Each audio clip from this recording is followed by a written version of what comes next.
Now I'm gonna do the spider walk exercise, but in this elongated shred pattern.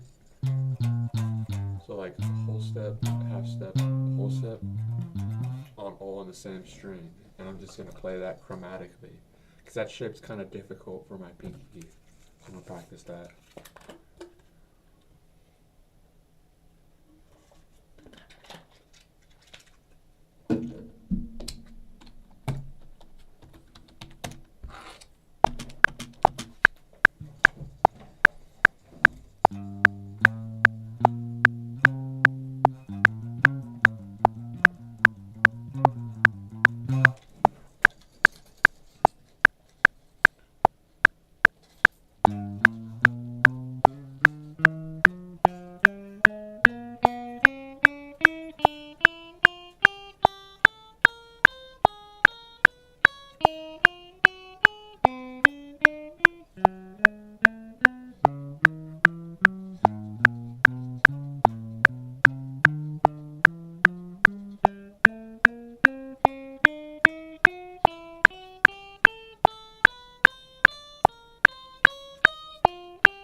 go on to practice the Lydian mode.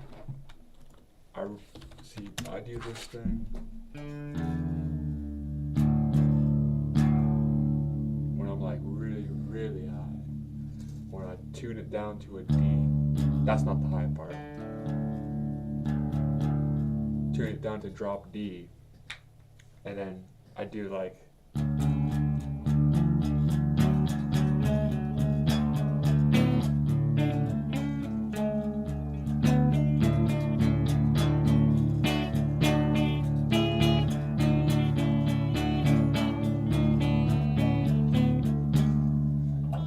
so I just keep hitting that because when you tune it down to a D,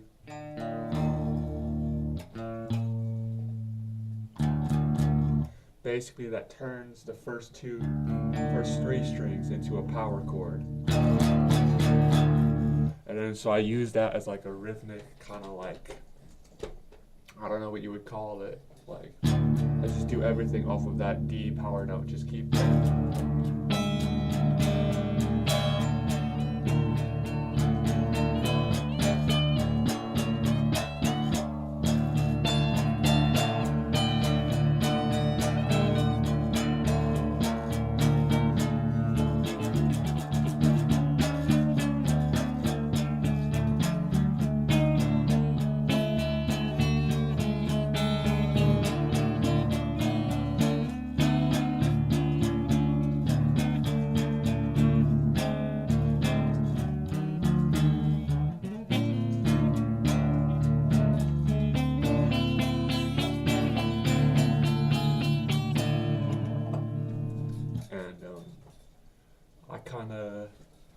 see, what I do is I just kind of label the sort of, like I make songs, but then sometimes there's just kind of like vague jams. And it's like I kind of do this and I know the kind of pocket it's in.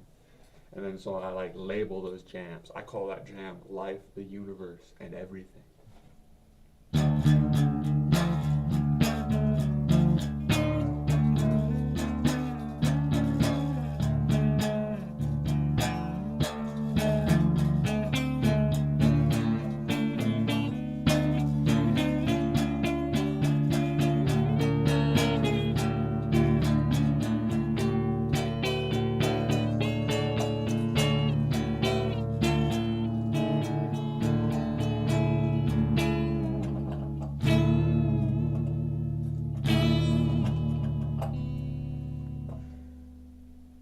And those jams can go on for a long time.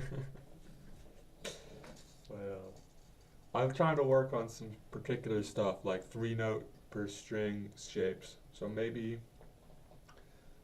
we'll definitely do D Lydian, but I'm not going to use that little technique. Or maybe I could, and I could just record myself just hammering along with that like D note, and then just solo over it. Because like the reason why I do that is because that allows me to solo while I'm hitting this root note at the same time. So you can kind of like do the bass and the solo at the same time. That's something I figured out real stoned, let's say.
reverb, a lot of chorus, a lot of delay.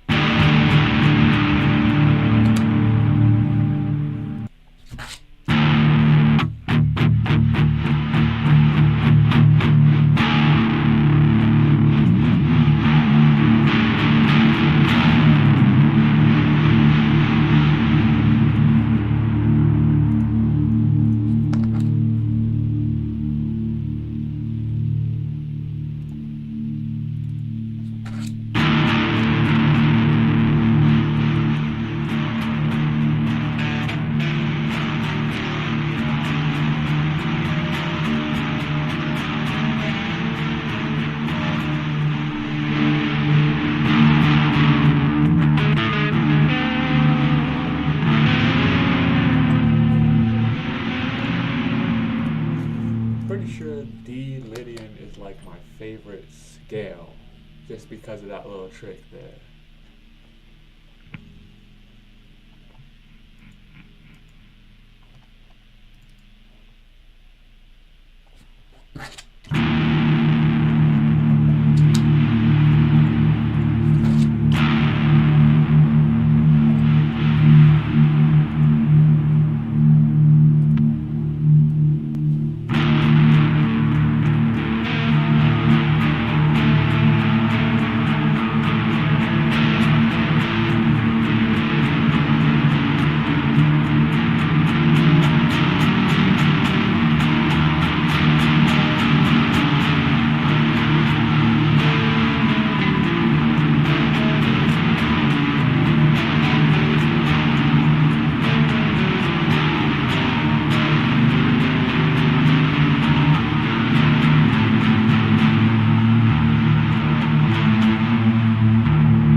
Well, I'll probably do a little bit more of the Lydian there, but I think I covered some ground.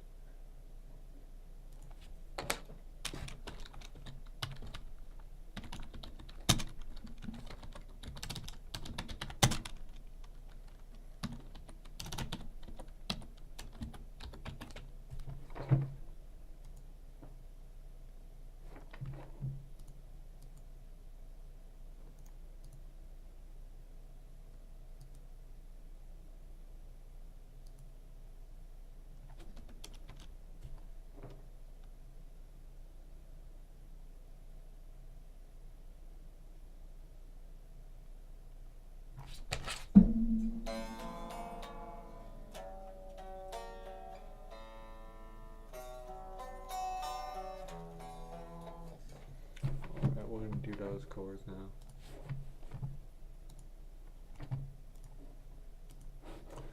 Kinda got like a 50s kind of vibe.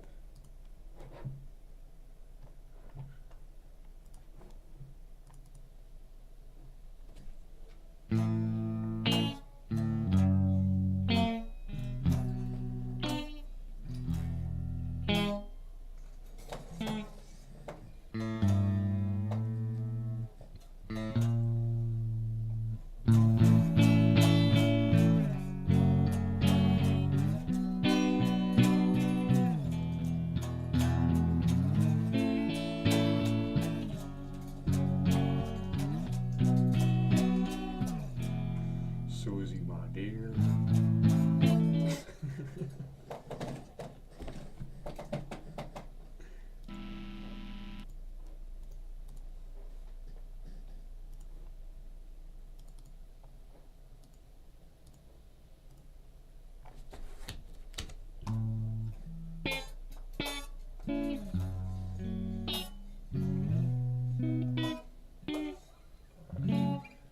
So it's like A major, F sharp minor, B minor, E major. That's pretty simple.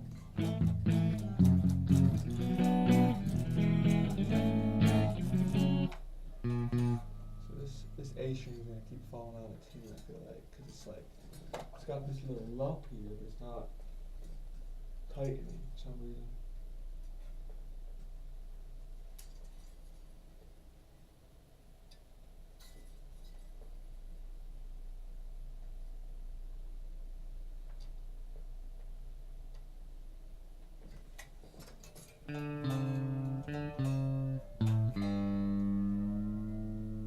So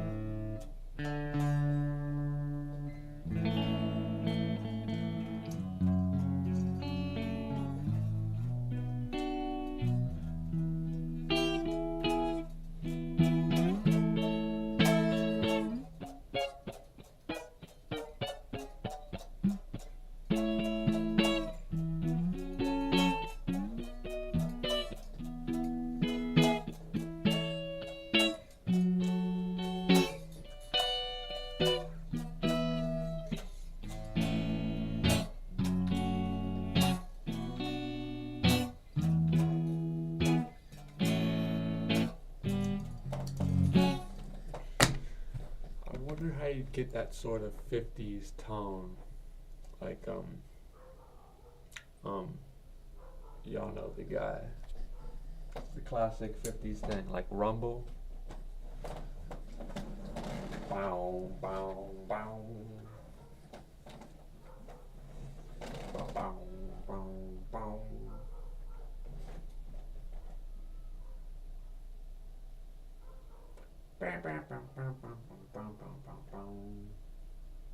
I'm gonna play that shit. Link Ray.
Y'all know what I'm talking about.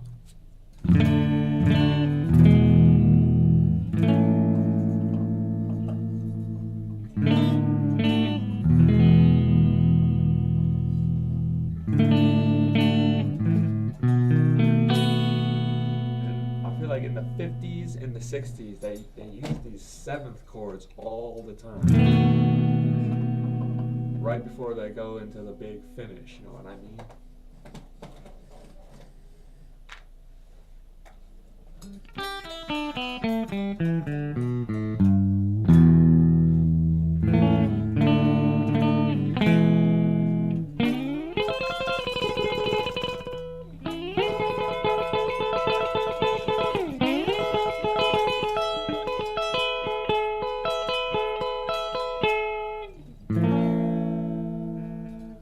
Well, I had these chords though.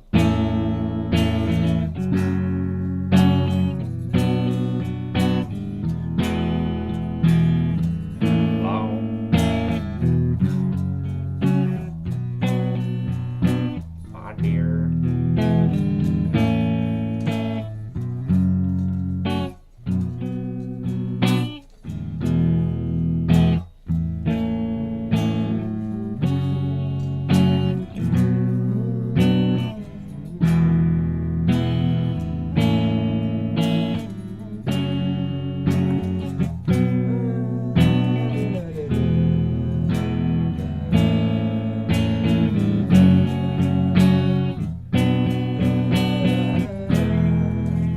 I think that's probably the same chords to Angel Baby. But there's no copyright on the chord progression.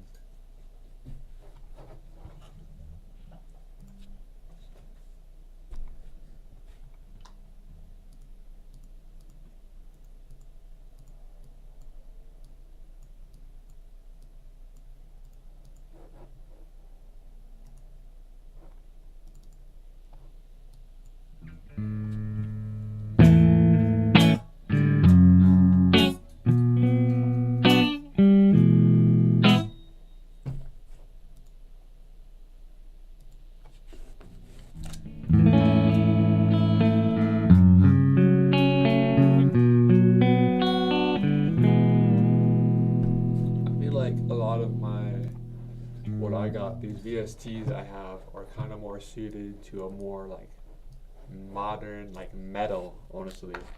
I'd wonder if they do have like vintage sounding VSTs.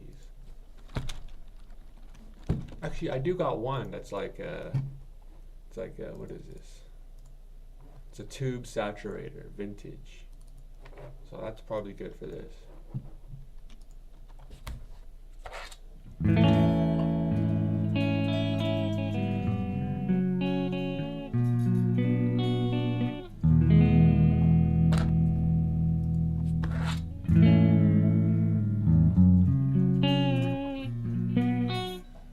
Yeah, I mean,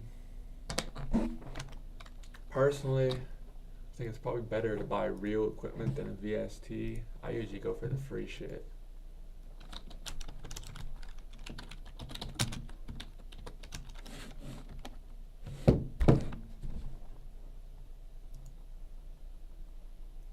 Let's see what I can turn up.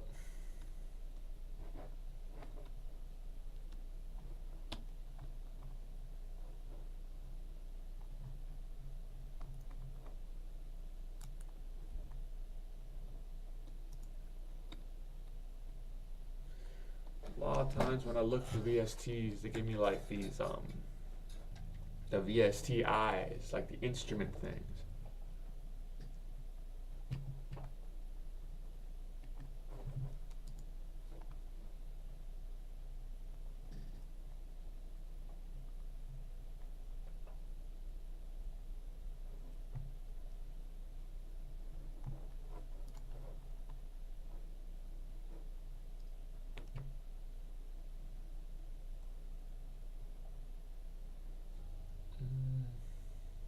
Here, let me just make a loop of those and I'll just play that while I'm surfing.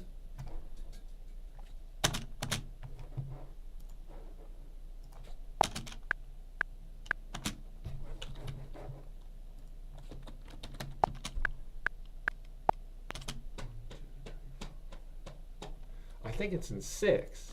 I think a lot of the 60 songs are in 6. 1, 2, 3, 4, 5, 6. 1, 2, 3, 4, 5, 6. 1, 2, 3, 4, 5, 6. 1.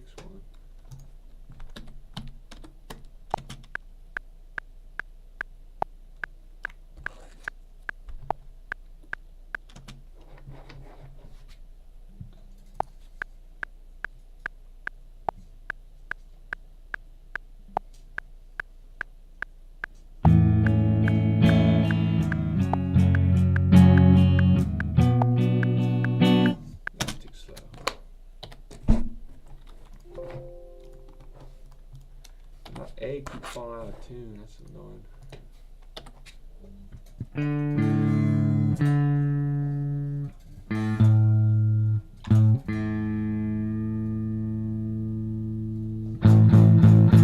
That should fix itself over time, but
my angel baby.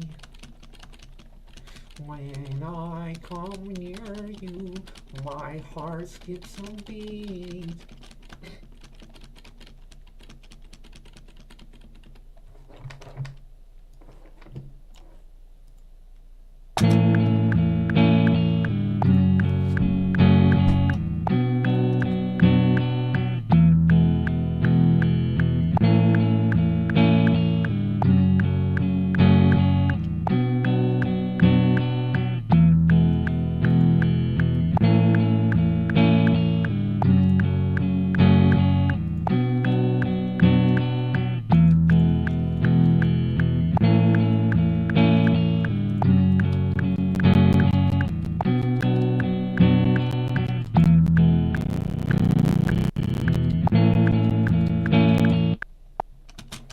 Hold it. Wait a minute.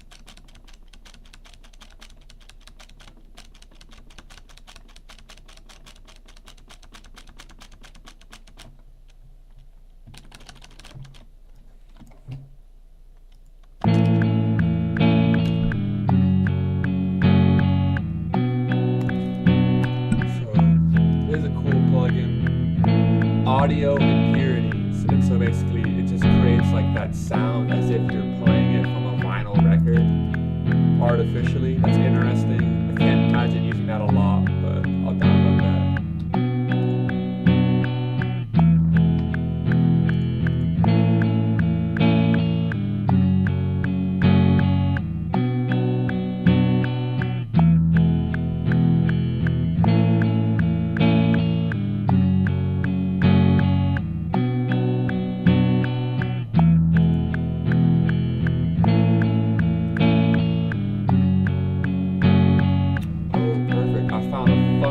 Vintage VSTs, or I forgot. Balance 2. That's like essentially overdrive. Audio impurities.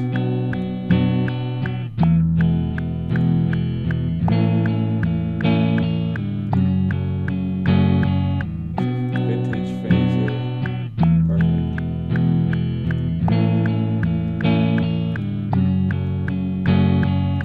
Vintage tape delay, badass.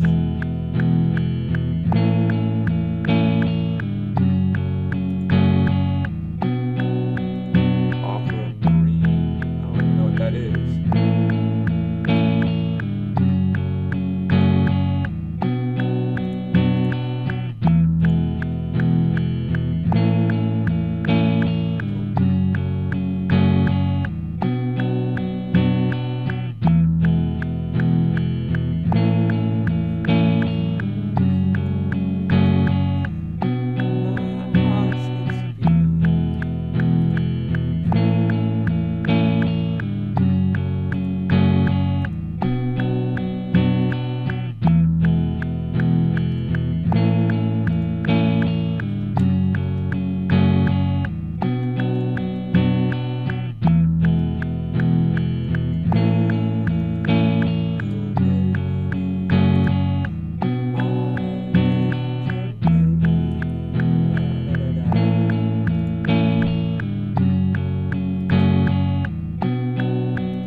had the VST folder. I don't actually have Reaper go into that folder because that's just where I put like the zips, the unzipped stuff.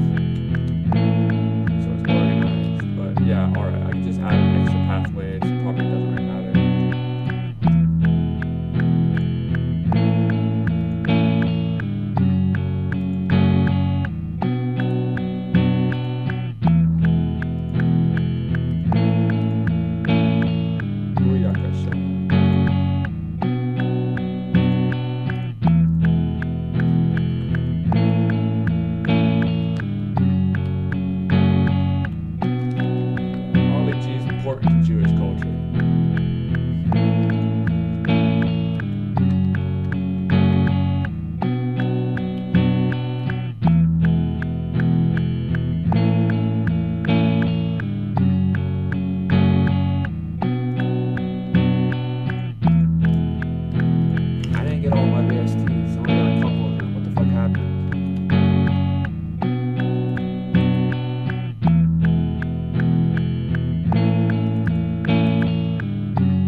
This chord progression is kind of similar to. Kind of reminds me of. Did y'all ever play Ocarina of Time? Kakariki Village with all the chickens.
perfect. That's the perfect for like the 50s sound, like the rotary.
I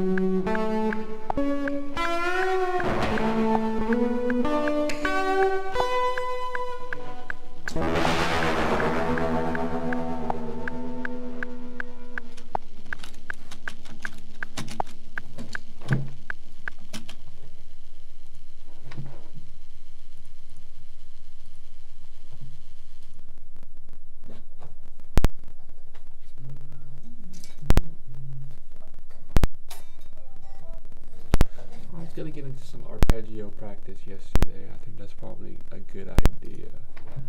But I think what I might want to do real quick first is just quickly go through all of the 3-note per string shapes.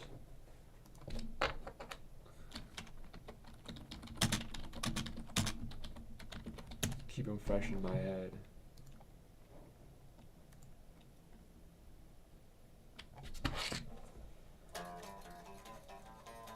Alright, so this is major.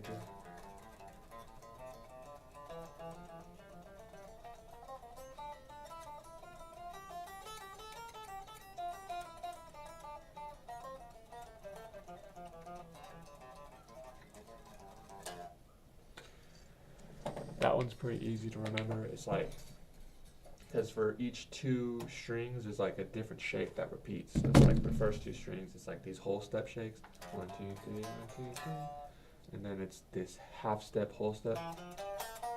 And then it's the whole step, half step. So that one, I can bust that out pretty reliably. The Dorian is a little bit of a weirder shape, but for some reason it's sticking in my head. So it's like, obviously, you have the start of the Dorian, which is like the same as the minor. And then it does these 3 of those whole step shapes in a row. And then the weird part is that it starts on like the second, like the second whole step, if y'all know what I'm talking about.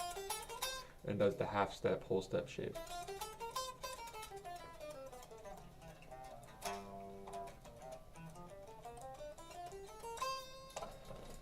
Now the Phrygian, I feel like I learned that shape way before I even thought about 3-note per string or anything like that. Like, because that's just a really shreddy kind of scale. But it's like this.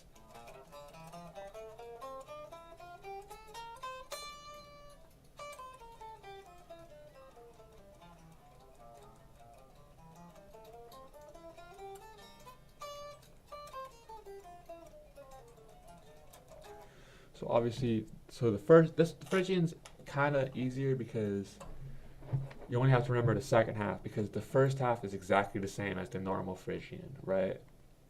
It's just the same shape.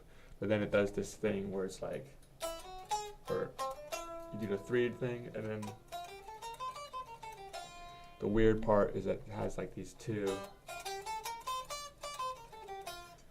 I think we could just start labeling these shapes. You know what I mean? Like, so you go, that's the whole step shape.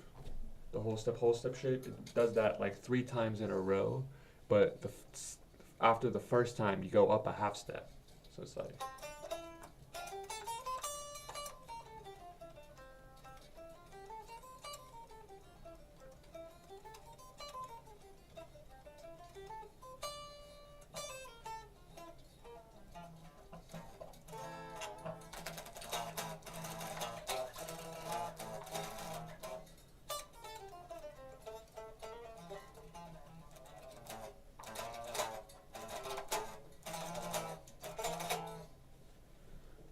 Phrygian.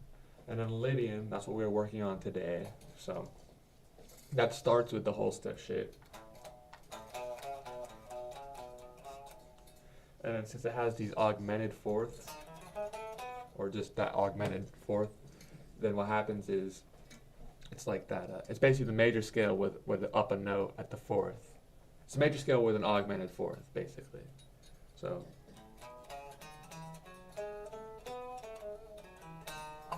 that's the Lydian note.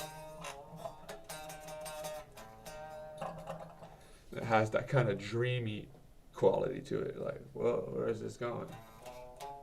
Da, da, da, da, da. Whoa. and then everything else is the major scale.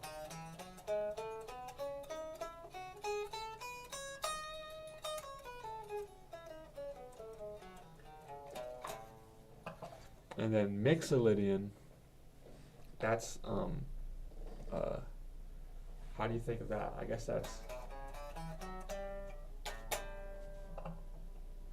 that's just the major scale with a minor seventh.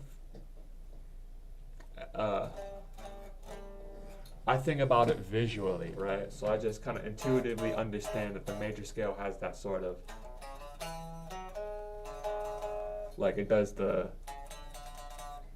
I can't even think of how to explain it. I think y'all know what I mean.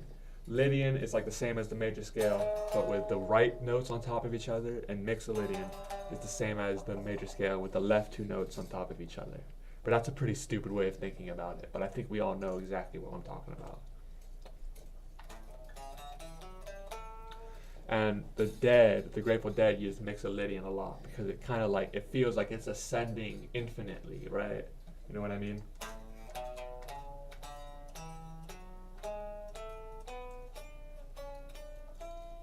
Oh, I fucked it up, but obviously all of the scales ascend infinitely, but there's like this rising effect to the Mixolydian. Perhaps y'all might kind of key into what I'm talking about. By the way, I should probably make it my guitar feed through so you can actually hear me. I think my guitar is probably coming through the mic, but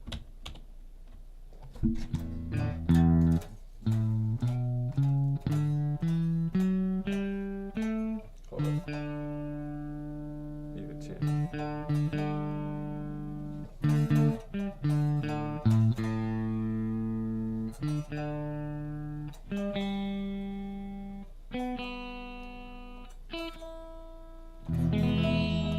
Whatever.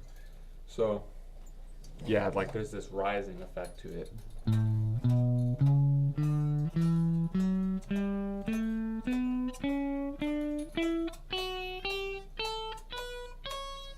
Like it never really settles, you know? If you're into the music, I think you know what I mean.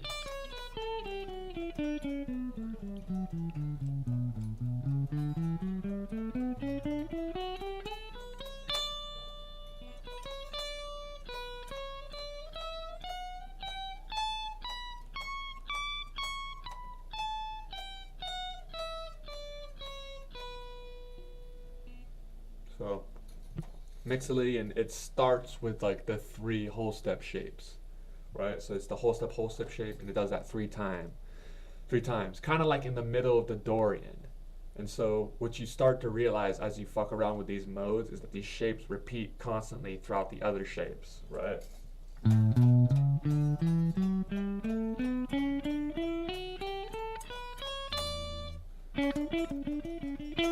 And so what's probably tough for me to remember, not tough, but it's like just a little,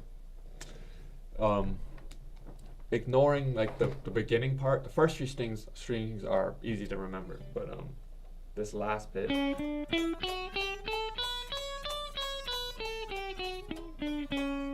there's a little bit, it's not really difficult, but I feel like that'll leave my brain for some reason.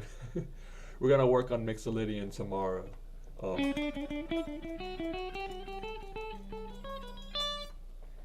So I guess it's like, it's the half step, whole step shape, and they do that twice, except the second time it goes up a half step on the next string. So it's like, and then it goes to the whole step, half step.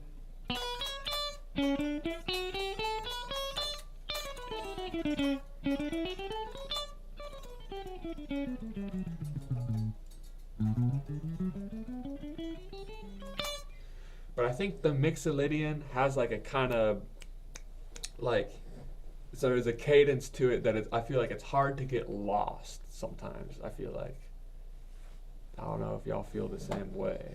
So it's like, while I might not remember all the shapes perfectly, I feel like my guesswork is pretty good when I'm playing in Mixolydian. Like, I think it's this note.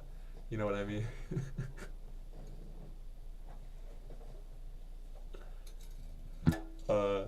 Alright, and then there's the Aeolian, the natural minor scale.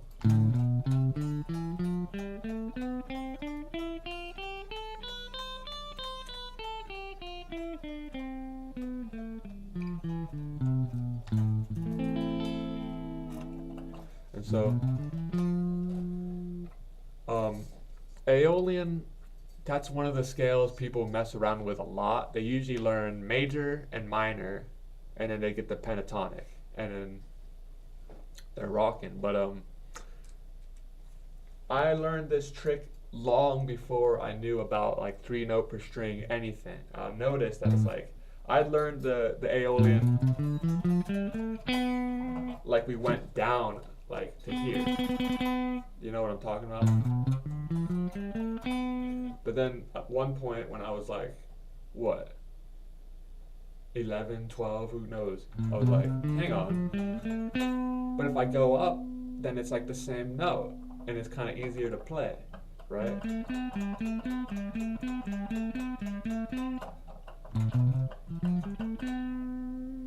And then I promptly forgot about that. But basically it's like if you're doing the 3 note per string thing, that's probably, it's just much easier to play that way. So brings you to the whole step shape, right? And then you do that 3 times, and then you go up a half step for the B string. And if you know anything about guitar, the B string is where things get complicated, because it's all in order, and then the B string goes up a half step, and you're like, that throws in every single scale into whack. You know what I'm saying? That fucks with everything.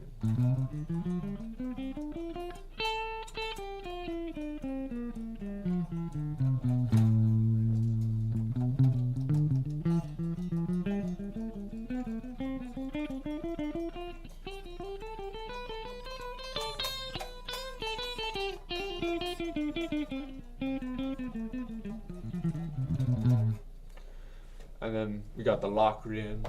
I guess that's alright, I too. I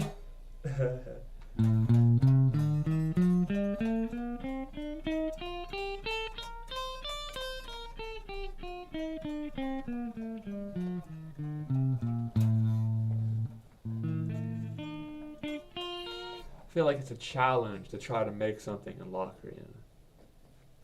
But when we get to it, I guess I'm gonna have to do something. I'll probably watch some videos about it. I think there's some sort of methodology to it, but there's no fifth.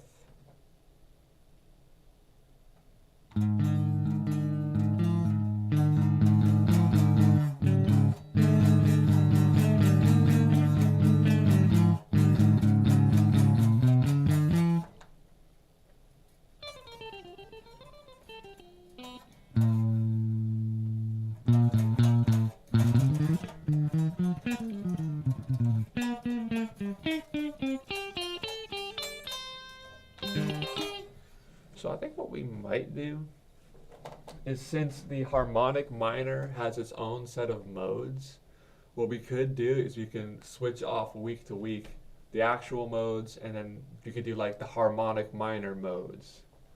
Or I don't know if they call them modes, but like essentially it's the same idea. So we can do like the super Locrian and then like the dominant Phrygian and all of that.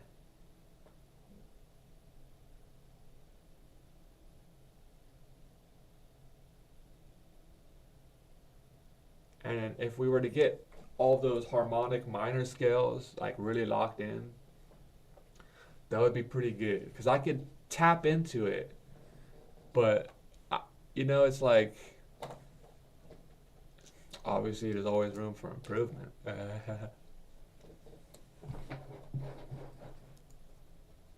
So, wanted to do some arpeggio shit. I would go to dominant. I go to minor 7.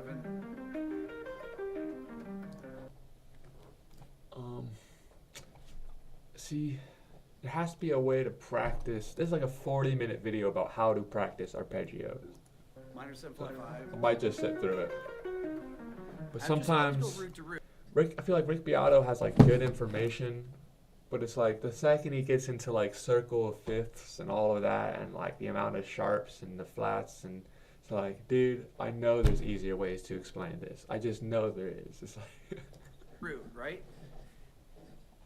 And I found like, well, I can't really use any of that stuff in my improvising. And I would find that I would use segments, but they'd always be on the upper strings, unless I was doing some type of a run. Then I started to figure out things like how to superimpose the straight arpeggios over different chords, right? So if I was playing the C major 7, I'd play it over an A minor 7 chord. And I can't read these very well, so when you guys are typing really fast, I can't read. I don't have Aaron here, so and I don't have my glasses on. So ask questions in a minute here when I pull the phone closer. So if I'm playing A minor 7, I would go and I would put the root on here on A, and then I would continue on.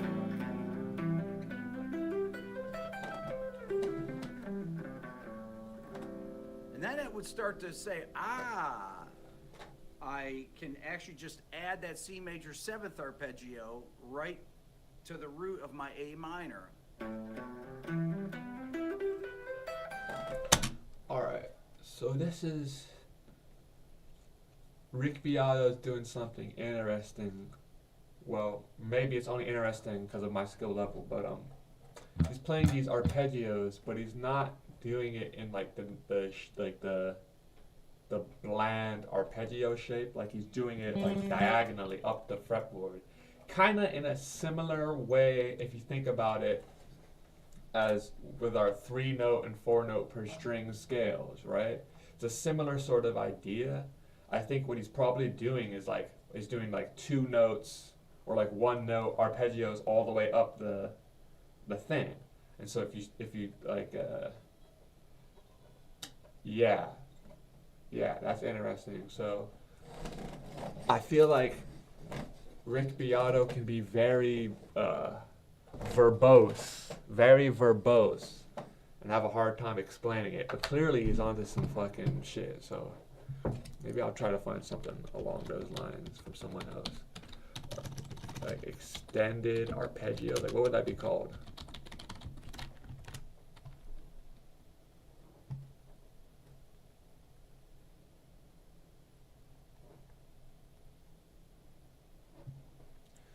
Full arpeggio workout. Do this every day. Well, that's a good way to title a video.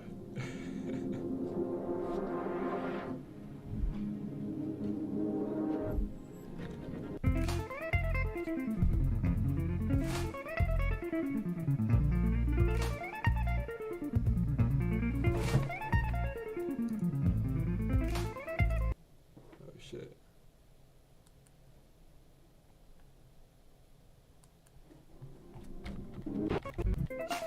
It's also going to get you practicing your kind of technique stamina and get you playing all over the fretboard. So let's get to it.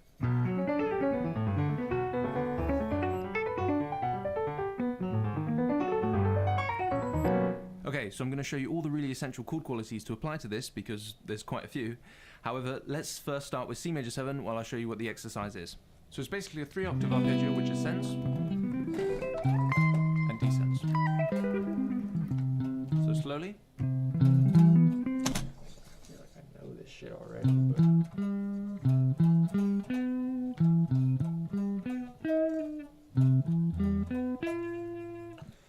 but clearly I don't though. Fuck.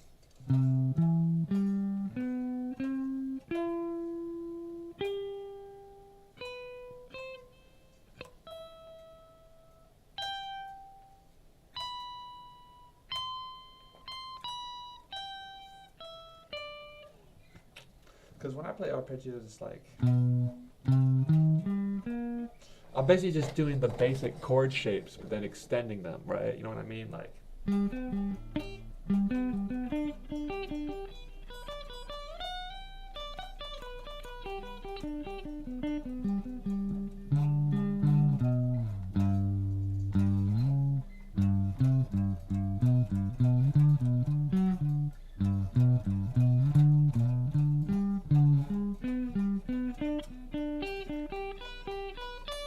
All right. Room for improvement.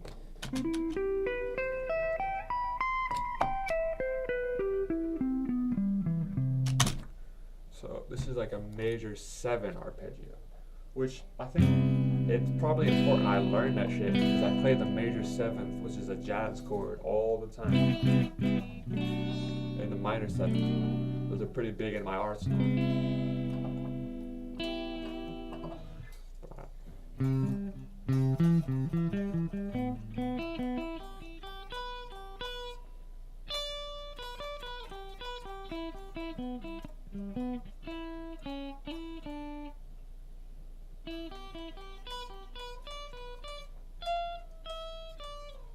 Alright. Just play how he wants it.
Hang on. 2, 3, 4. That's 4 notes though, right? Am I tripping? 2, 3. That's B. That's C. That's E. And that is G.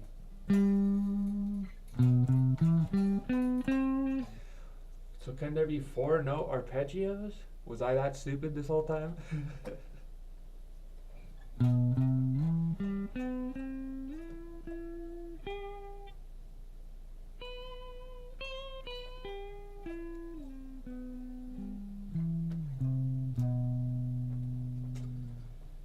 mean, I guess that only makes sense. Because then, alright, well then if we have 4 note arpeggios and then we have 3 note arpeggios, that means we can have 3 note scales basically, 4 note scales, the pentatonic, the hectatonic, the 6 note scale, and the 7 note scale, plus like the 8 note weird shit. And so then you have like 3 to 8 notes scales essentially, if you think of arpeggios as scales.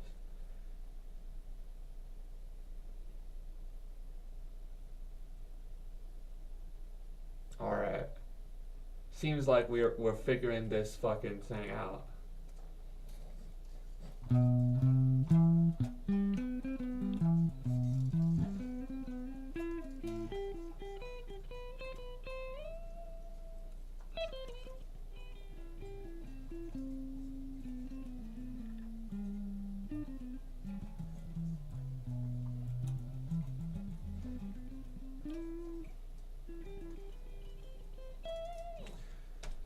Fuck, man. Fuck, dude. 4 note arpeggios. I never even considered it. So this shape is going to be our sort of skeleton or point of reference when changing.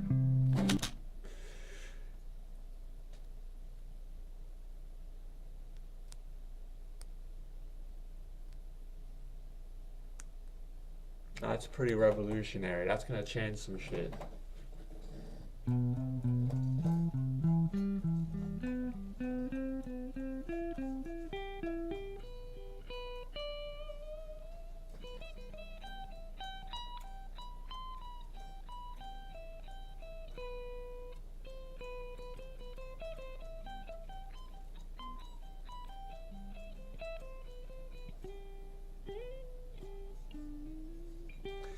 glad I clicked off that Rick Beato video. He wouldn't have said something so obvious.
You didn't know there was 4-note arpeggios? What are you, an idiot? Yes, yes I am.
God damn.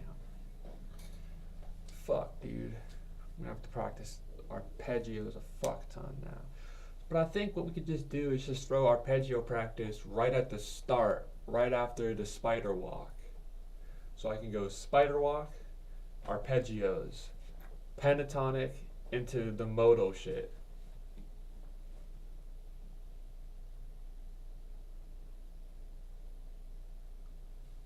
And that seems to make sense because the spider walk is like you're playing all of the notes. And then then arpeggios is like 3 or 4 notes, I guess.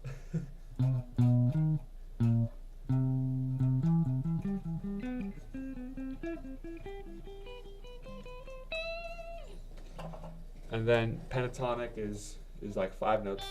And then you can do the modal shit, which is like the 7-note scale.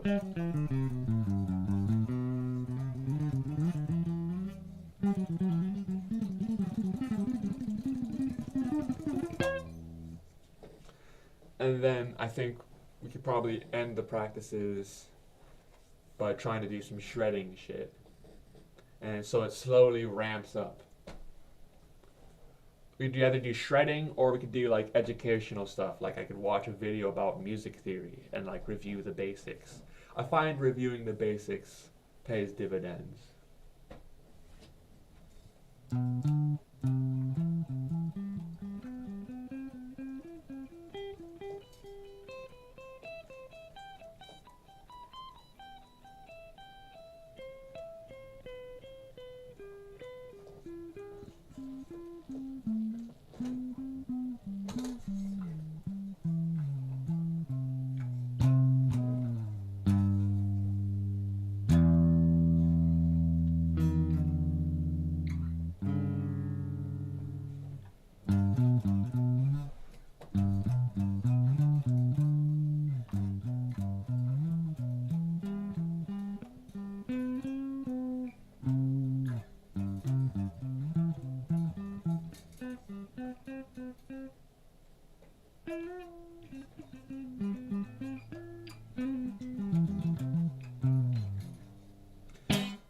With that in mind, I feel like all of my, whenever I try to throw in arpeggios, it just immediately sounded way more basic. If you think of like the 4-note thing, yeah, everything just makes way more sense in regard to arpeggios. Because like I would just always like default to like these basic shapes, basically.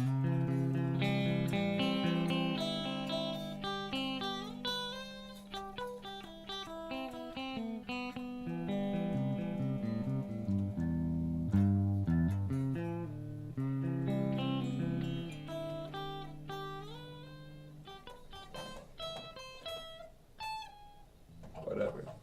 The 4-note thing just makes more sense.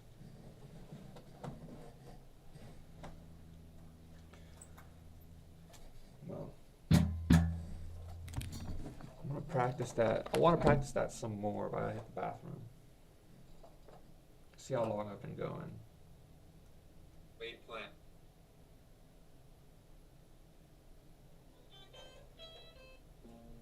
So we're at like 2 hours.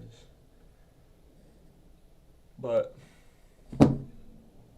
I'll just put like a "be right back" on the screen, and I'll be right back.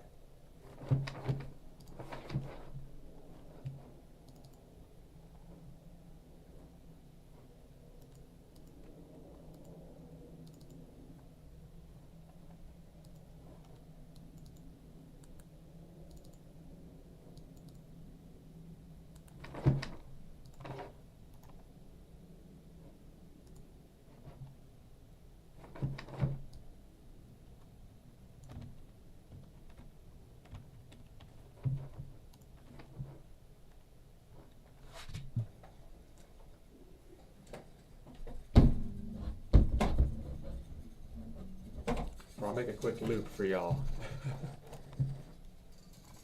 I'll leave.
what I'll do.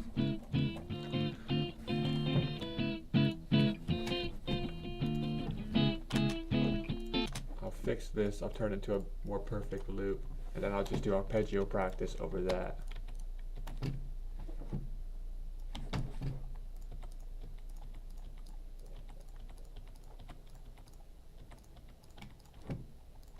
Because I use those seventh shapes in jazz, which is good for arpeggios.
So for the finger Alright, hold it. We'll come back to that. I gotta get the minor 7 shape going. for the minor, we use the exact same shapes as we did before, but we just adjust the notes and the fingering.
I think we should tune up real quick.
back to the video. Qualities to apply to this because there's quite a few. However, let's first start with C major 7 while I show you what the exercise is. So it's basically a 3-octave arpeggio which ascends.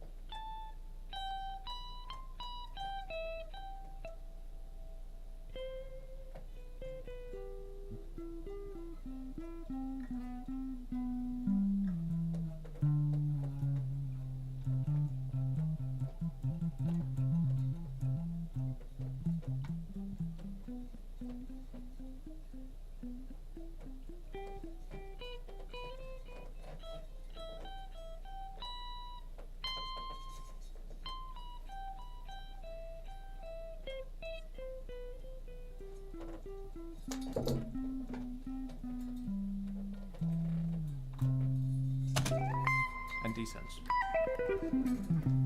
So slowly.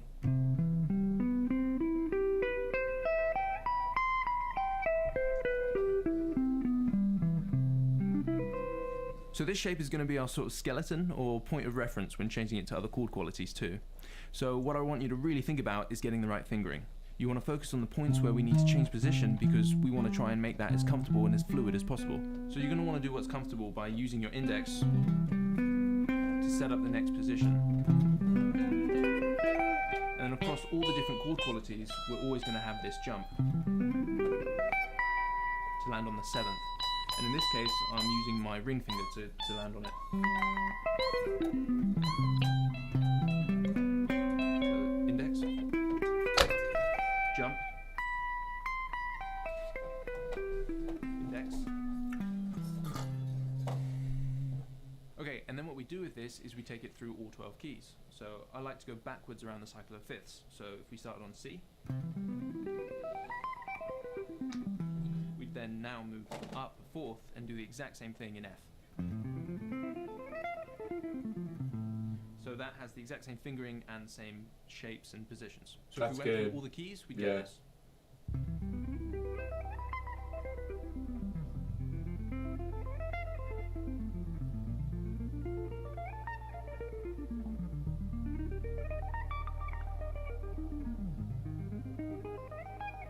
Alright, that's a good practice. We'll try working on that tomorrow. Going through all of the circle of fifths with the arpeggio shapes. E's a nice one.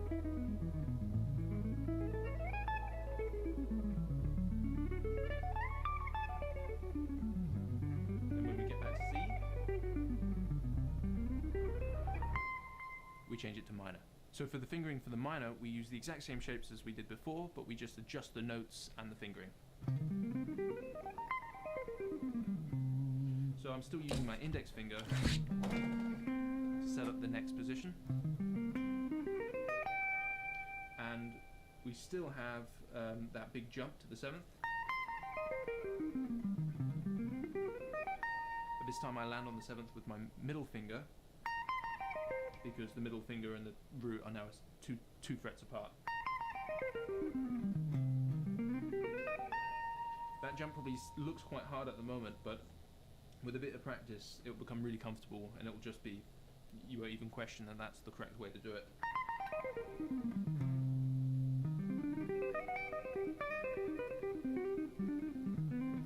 Okay, and then like before, we carry on taking this through all the 12 keys again.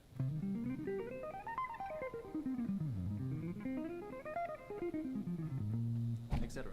This is great because if we go through the exercise doing all the chord qualities, then it's going to take quite a while to get through. But I think long exercises are really good because it's really going to train your concentration and consistency, because you'll need to really focus to keep every note sounding good. And you could even combine this exercise with loads of different metronome practice techniques as well, so that you're working on a whole combination of things in one go. This is especially great if you don't have much time to practice. So let's go through all the other chord qualities. There'll definitely be more options than what I show you here, but I think these are going to be the most essential, which you'll want to start using in your playing straight away. So we've already covered the major and the minor, so the next one I would focus on would be the minor major 7.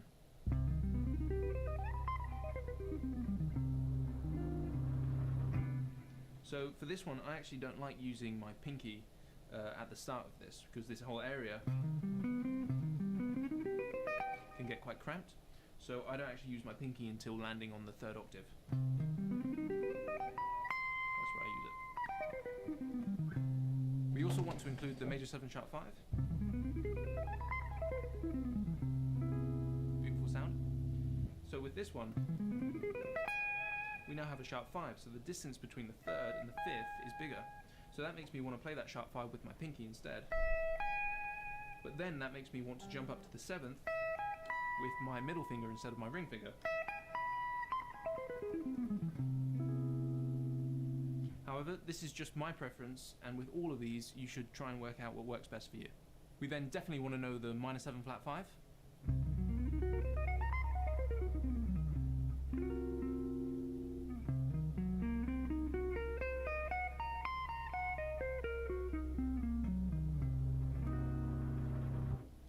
Okay, and then there's quite a few options which I like to do for the dominant chords. So first starting with a regular dominant 7 chord. These jazz people, am I right? Eh? Always into their sharp 5s, their flat 5ths, And then dominant their flat this, 5? their that. Yeah, this one works great for your whole tone nonsense, but it's also perfect for a dominant sharp 11 as well.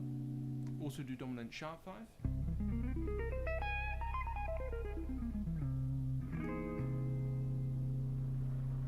And then finally for the dominants, I like the sound of the dominant sus4 too.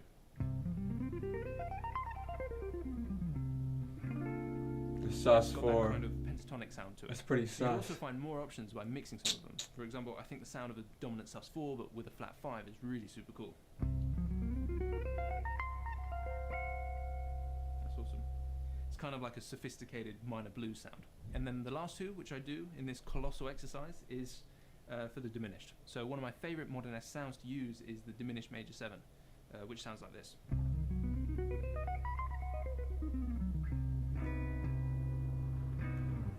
So the fingering for this one can be a bit tricky because we've got a bigger jump now as we're going from a flat 5 to a major 7. Also at the end of this, it can get a bit cramped. So what I do is I use my middle finger to play the last flat 5,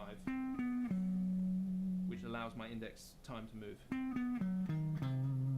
And finally, you could also apply a regular fully diminished arpeggio to this as well.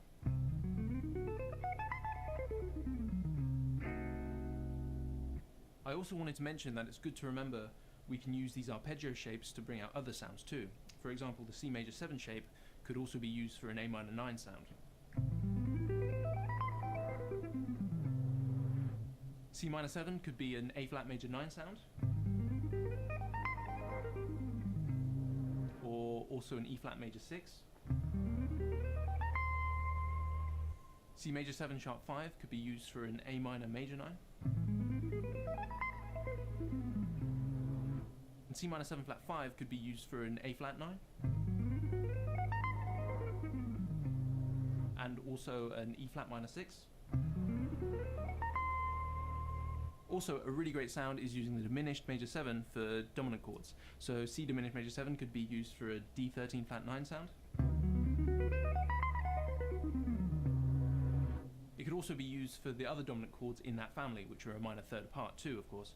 Same goes for the regular fully diminished arpeggio as well.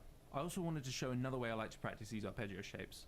So as well as taking each arpeggio one by one through the cycle of fourths in a sort of non-stop long exercise, I also like to choose just one chord quality and practice moving chromatically. So if I take a major 7, I start at the lowest option, which is E, and ascend. Right then. Well, I think we'll return to that video tomorrow and do that whole, the arpeggios around the cycle of fifths and fourths and all that. I think what we might have to do then to do that very well is we gotta re-study the cycle of fifths and fourths.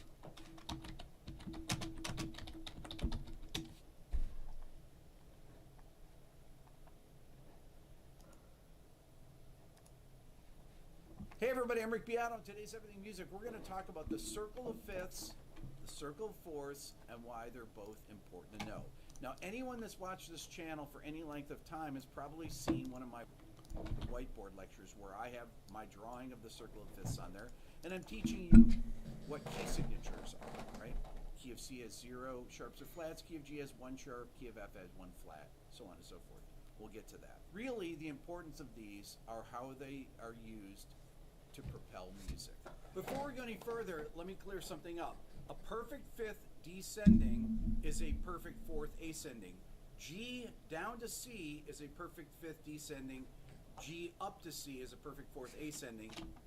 That's a good little factoid. So if you do a perfect fifth descending,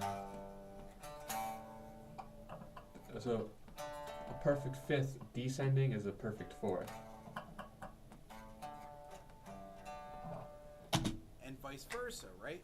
If I go from C down to G, that's a perfect fourth descending, and then C up to G is a perfect fifth ascending. The circle of fifths moves clockwise.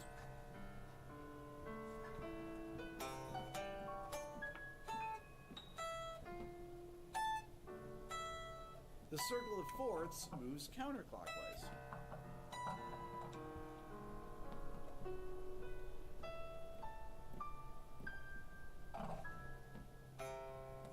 When moving in a clockwise direction, it creates a dominant to tonic resolution, or 5-to-1 resolution. Let's say you start on D. So D to G is a 5-to-1 in the key of G, D being the 5 chord, G being the 1 chord. Then C to F is 5-to-1 in F, B flat to E flat is 5-1 in E flat, and then maybe you could do something like this, A to D. I moved to a different part around the circle, but I still did a 5-to-1 cadence, A being the 5 chord in the key of D, so 5-to-1, A to D. A 5-to-1 cadence is called an authentic cadence. If you have, let's say, D to G, and you have the F sharp of the D chord, the third of the D chord, resolving up to the tonic of the G chord, that's called a perfect authentic cadence, because at the top voice, it goes from the leading tone to the tonic. Leading tone, which would be the third of the dominant chord, to the third of the tonic. Any other movement, let's say you had this, where you have a common tone, D, so the root of the D chord to the fifth of the G chord, that would be an imperfect authentic cadence. That's actually not that important, but I thought I would put it in there. The 4-to-1 or plagal cadence, or to the fifth of the G chord, that would be an imperfect authentic cadence. Where you have a common tone, D, so the root of the D chord to the fifth of the G chord, that would be an imperfect authentic cadence. That's actually not that important, but I thought I would put it in there. The 4-to-1 or plagal cadence moves in the opposite direction. Now remember the intervals here, right? So this would be F to C to G to D to A. These are all 4-to-1 in the key of C, right? Then think of it like this: 4-to-1 in the key of G, 4-to-1 in the key of D, 4-to-1 in the key of A. That doesn't have the same propulsion towards the tonic that a 5-to-1 cadence has, right? So listen, so if I go from F, Rick Beata always brings up some other shit unrelated to the part of the video that just confuses. You're like, why I gotta Google that now? Like,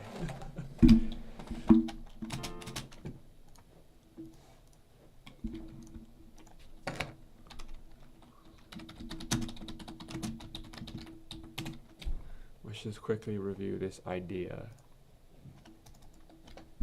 Hi. In this short film, we're going to be thinking about something called the perfect cadence. Well, first of all, what are cadences? Well, I like to think of them as kind of musical punctuation. Some people, when they write their own pieces of music, have some great ideas on the go, but it just has a kind of sort of continuous feeling about the piece. It never comes up for air anywhere. And this would be a bit like me speaking like this now. I'm not going to put any punctuation at all. I'm just going to keep talking for as long as I can in one breath, but I've got no full stops and no commas, and it's just becoming an endless sentence. You see the problem? We've just got words coming out with no punctuation. Music can sound like that too. We need punctuation. And that's where cadences come in. And so we've got 4 main cadences that we use that are a means of saying we've come to the end of a musical phrase or a musical sentence, and we're going to use two chords that just help us to enforce that we've come to the end of something. And the perfect cadence is frequently used in music. Now, what the perfect cadence is chord 5 followed by chord 1. So how do we find the chords? Well, if we're in C major, we need to work out the first degree of the scale, which is C, and we build a chord and try it. So C, 3 notes above it is D, 5 notes above it is G. So that's my chord 1 on the C chord, or sometimes called the tonic chord, in C major. So that's the 1 that we're talking about. In order to find the 5, we find the 5th note of the scale. So if I'm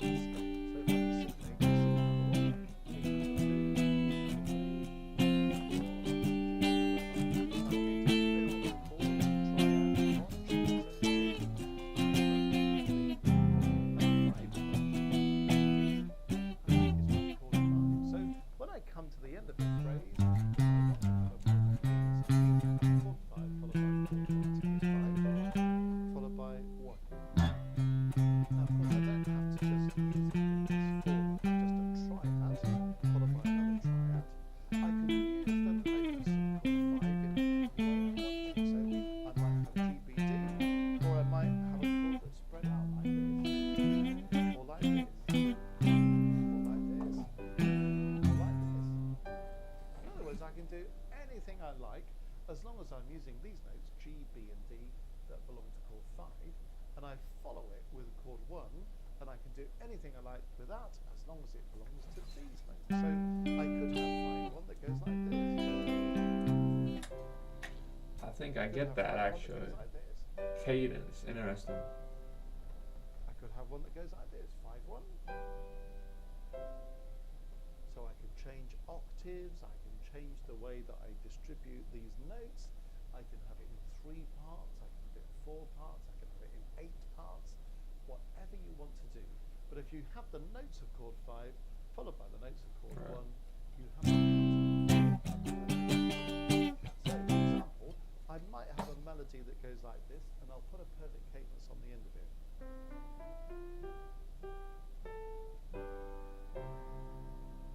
And you can hear how that 5-1 gives me a kind of musical full stop. I like to think of the perfect cadence as a full stop because chord 1 is the chord that so if I've got chords under all of them, stop.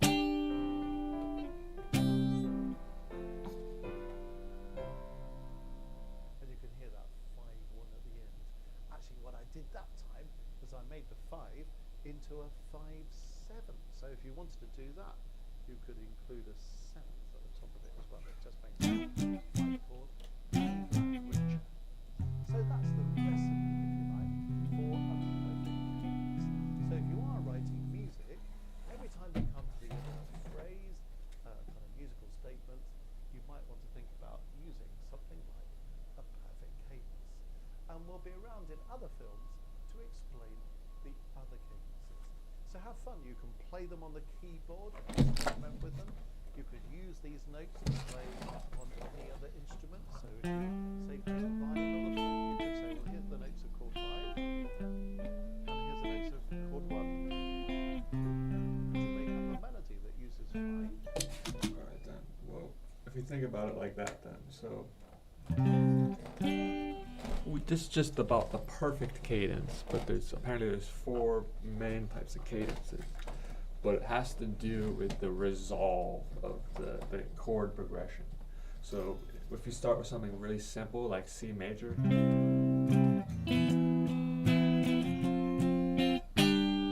basically a perfect cadence is when you go from the 5 to the 1 at the end of the phrase, essentially, right? So this is just a chord pattern I came up with. So it's 1, 3, 4, 5. 1, 3, 4, 5. That's a pretty simple one, I guess. 1, 3, 4, 5. So that's 5 to 1. Dun, dun. That is a perfect cadence, essentially. So you, and then that makes me think like, well, let's get into all these other cadences. Like I just came up with this little gimmick.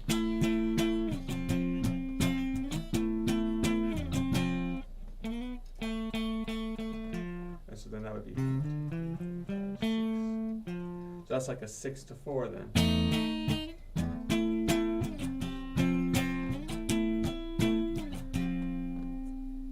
Or this is so it's like I chose C major as my root 1. But if I make this little phrasing here like this,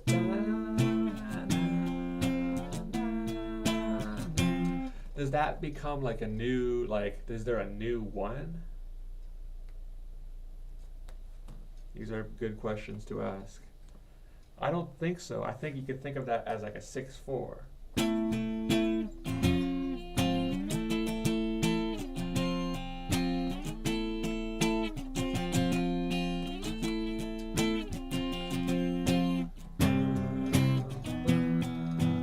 And then I do this.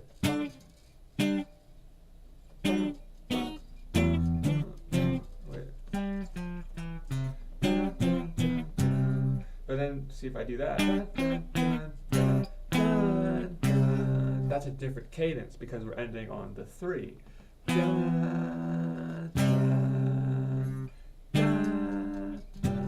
this is the perfect cadence. 3 to 4, 3 to 1 is, what is that? Now I'm just gonna ignore the circle of fifths. I'm just getting into these cadences. So the plagal cadence. This dude, Music Matters, this like old dude, seems like he can explain it easily. We've already got another. So it looks like the plagal cadence is the 1/4.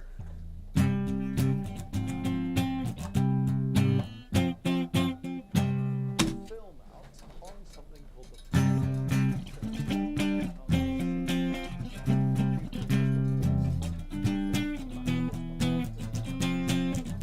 but what I explained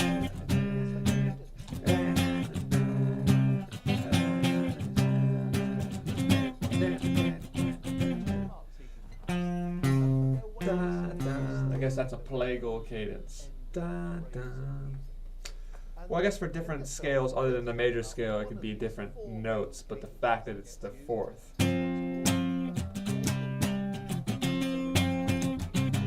phrase, you may want to use 2 chords that form this thing called the plagal cadence. Oh, it says he wants to use 2 chords for this. Plagal cadence, you have to do this. We have chord 4 Chord 4. followed by chord 1. Alright, that's what I How do thought. I find the note? Chord 4 followed by chord 1. Here we are, that's chord 1. Alright, so then I think I get that. Like, I could sit through this dude's whole explanation.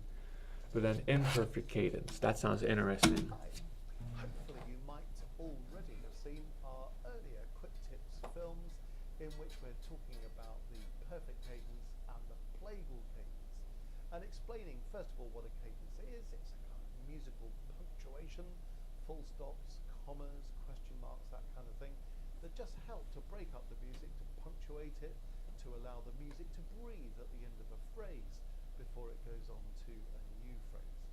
And we talked about the perfect cadence and the plagal cadence as kind of musical full stops because they finish on a chord 1, a tonic chord, and that kind of brings us home. But there are 2 other kinds of cadences that are commonly used, and one of them is the imperfect cadence. And this one I like to think of as a kind of musical comma. In other words, if you finish a phrase with an imperfect cadence, it will feel as if the music has just stopped momentarily or just come up for air at least before it goes on. It doesn't feel like the end of something, because it doesn't finish on that tone. It finishes on chord 5, or what we call the so it leaves us slightly in the air and expecting something else to happen. So if you don't just want some musical full stop musical text, Alright. it's a good idea Huh. to include some imperfect cadences. So maybe one cadence finishes with a musical comma, then it goes on somewhere else, and the next phrase finishes with a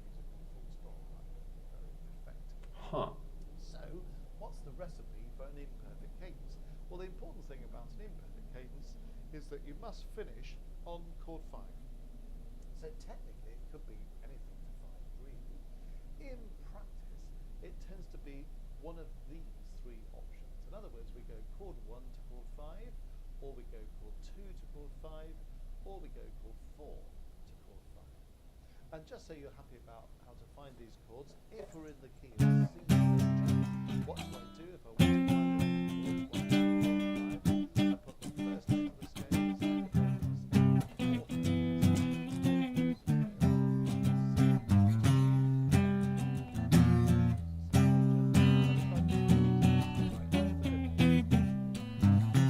note of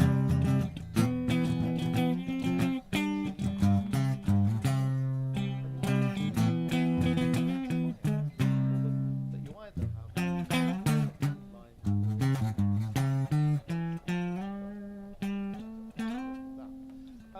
so these are chord 1, chord 2, chord 4,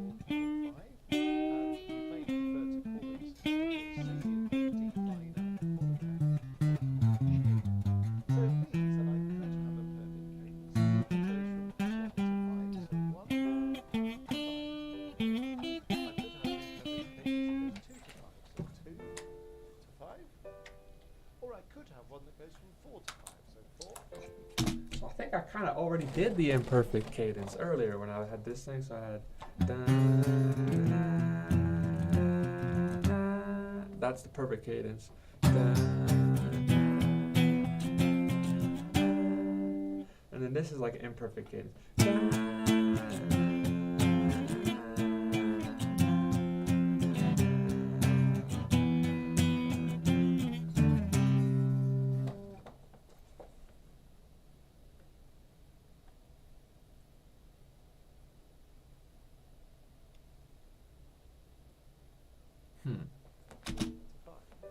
I think that's right. I'm probably just not going to use them as all triangles. Because this is a 6 to 4.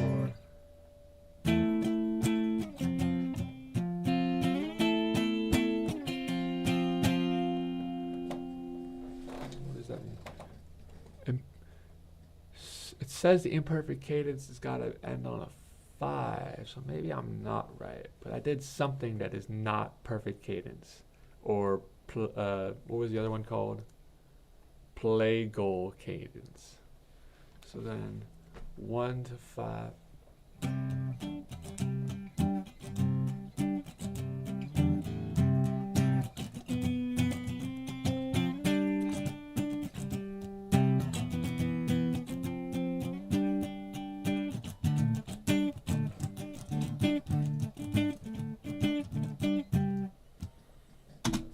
Alright, I need an example of this. So these are chord 1, chord 2, chord 4, chord 5, and you may prefer to call these a chord of C, a chord of D minor, a chord of F, a chord of G. So it means that I could have an imperfect cadence that goes from 1 to 5, so 1 to 5. I could have an imperfect cadence that goes 2 to 5, so 2 to 5. Or I could have one that goes. Oh, that's interesting.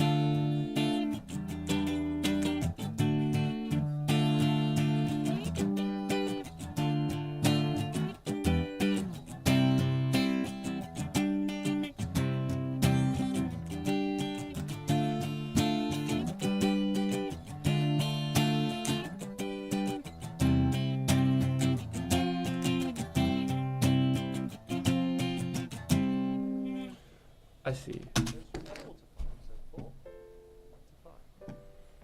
Now I'm probably just not going to use them as bold triads like that. I'm going to use these notes to spin out into a chord. And as long as if I want to use chord 1, I'm using the notes C, E, and G. I could do the basic triad. I could either add another note, or another 2 notes, or another 3 notes, or I could space that chord in a different way. So that's the advantage of playing piano. Is that you can, in theory, play like a 10-note fucking chord. Because you got 10 fingers.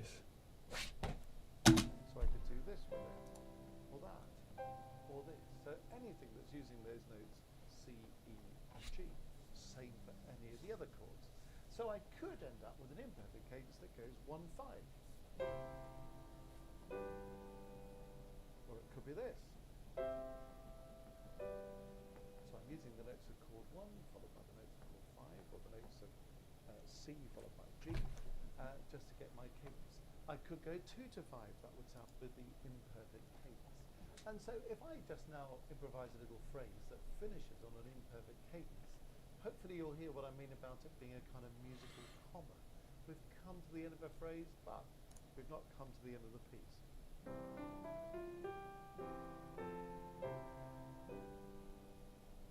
You see, that's a stopping point, but I now need to go on.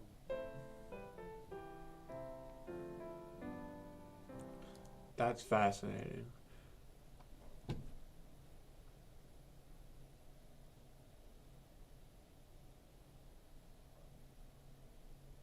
Huh.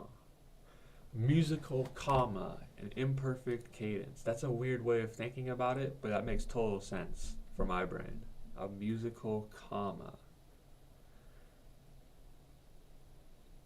Dun dun dun dun dun dun dun dun dun dun dun dun dun dun dun dun.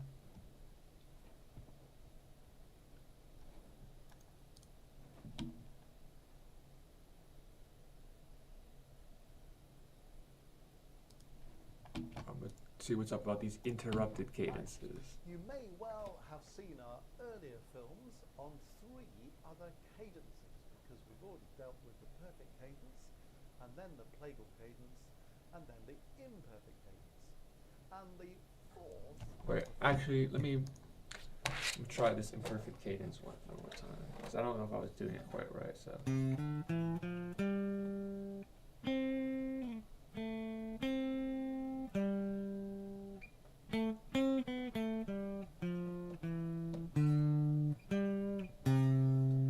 Alright, so it's like you end on the 5 like that, then it's like, it leaves you wanting more, and then you dun dun dun dun dun dun, ends on the 1. So you can use the interrupted cadence as a way to like set up the next phrase, I guess you could think about it. Or the imperfect cadence. This is the imperfect cadence, so.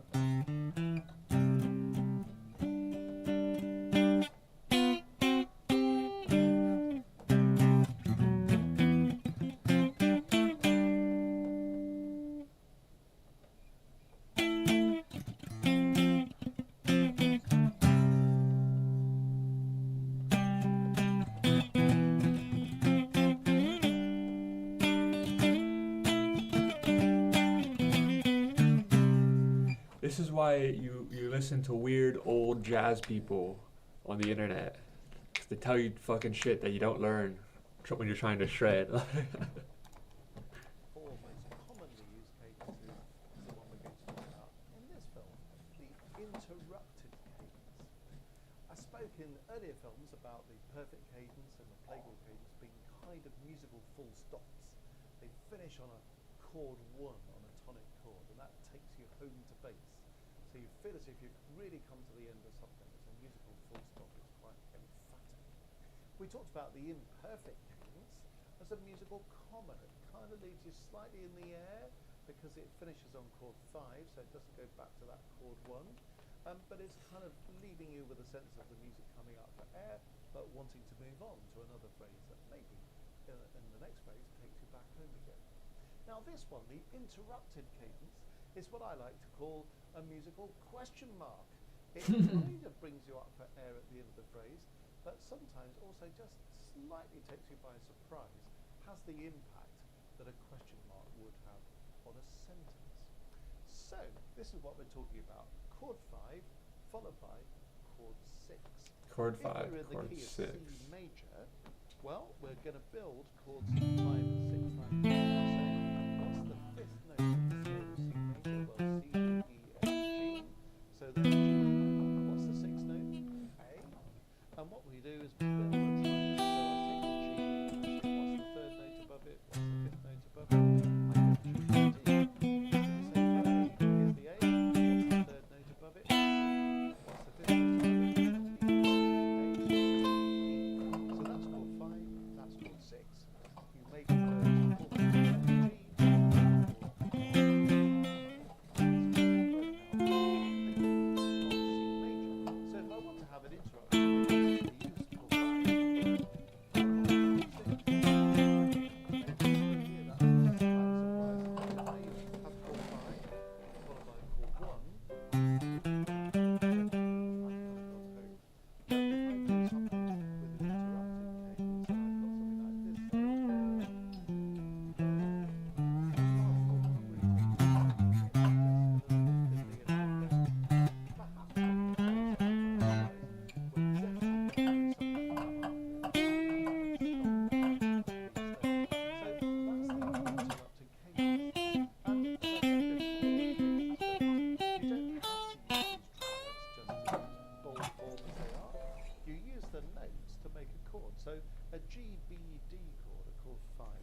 So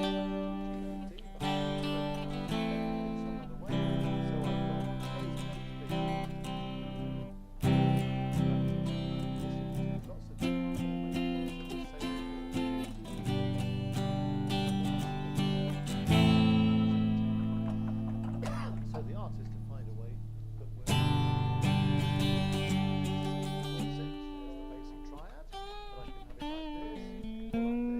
or like this, or like this, or like this, or like this, or like this, or like this. That's the possibility. Yes, as long as I'm using the right notes. But as soon as Hold on. I'll put an interrupted. Let's see this example. Interrupted cadence. It's like a question mark.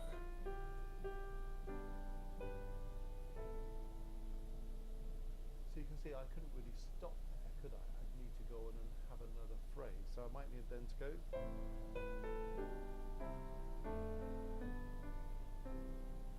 And I finish that. So I kind of get it.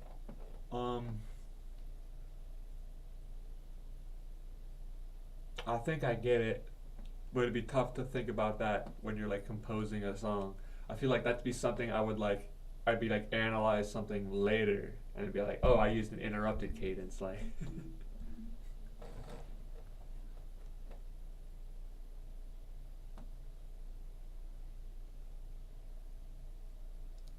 Next phrase with a perfect cadence. So you can hear the interrupted cadence that does slightly kind of interrupt the flow. We come up for a musical breath. We feel this kind of musical question mark, and then we go on to another phrase that maybe does take us through, for example, a perfect cadence. So that's how the interrupted. So it goes from like the fifth to the sixth.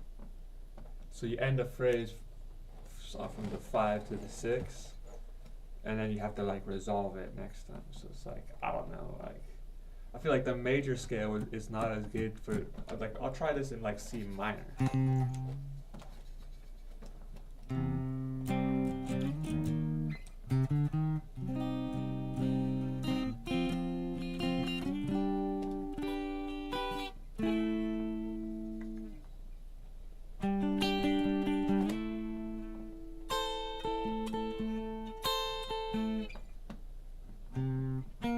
I gotta think about this. 4,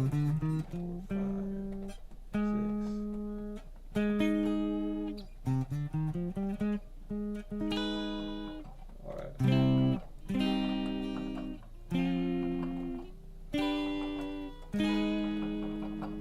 Hang on. So I think the 6 in the minor scale is major. Right, because this is Phrygian.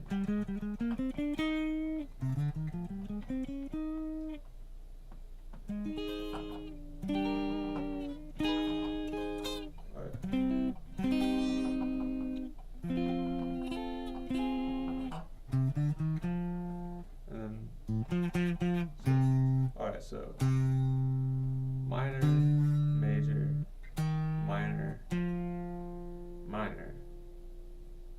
Right?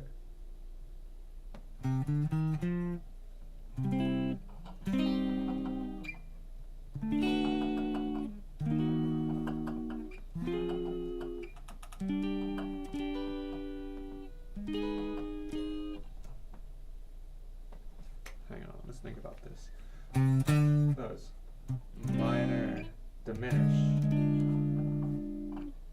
Right? Is that right? Because after the minor scale, after Aeolian, it's Locrian, so it's.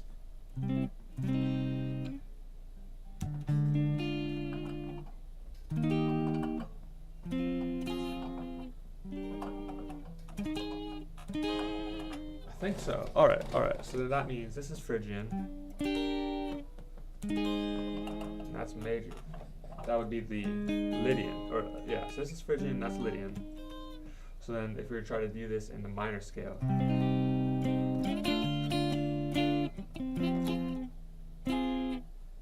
on, I want to figure out this fourth.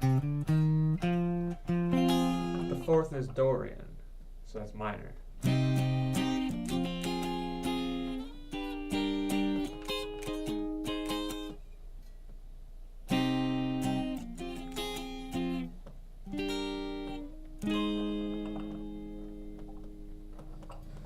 see what he means. It's kind of like a question mark. I think the comma made more sense than the question mark analogy, though.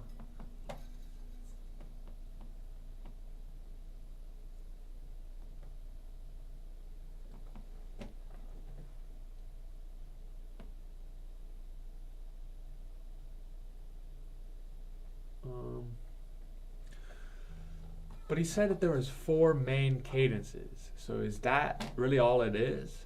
There's the perfect cadence, the pelagal cadence, the interrupted, and the imperfect. Because I feel like there should be a lot more cadences based on what I understand of this concept.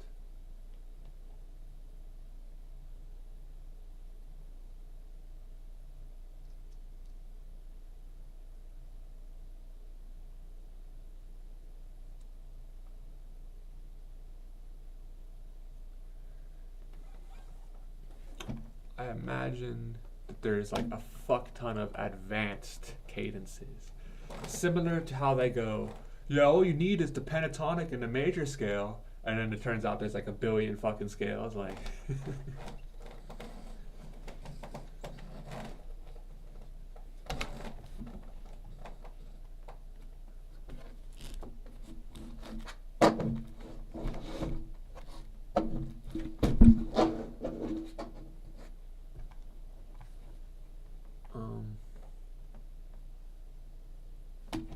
Alright, I think I understand cadence for now. We can revisit this idea. Perfect cadence, pelagal cadence. So the perfect, let's just review quickly. Perfect is when you go from the 5th to the 1 to resolve. So 1 da, da, da, da.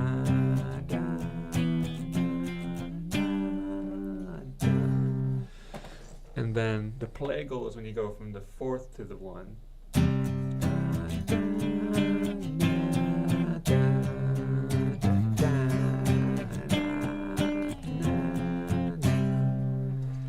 And then I think if I remember the imperfect, fuck. Alright, imperfect was, how did that one go? Was it like, shit, see if I can remember this without looking it up. Imperfect cadence.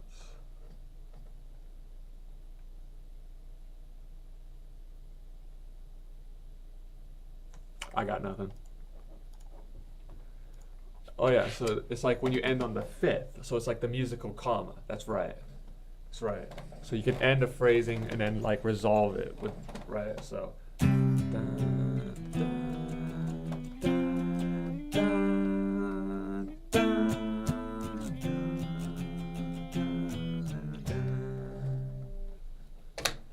And then the interrupted is when you go to the 5 to the 6, and he says it's like a question mark, right? So.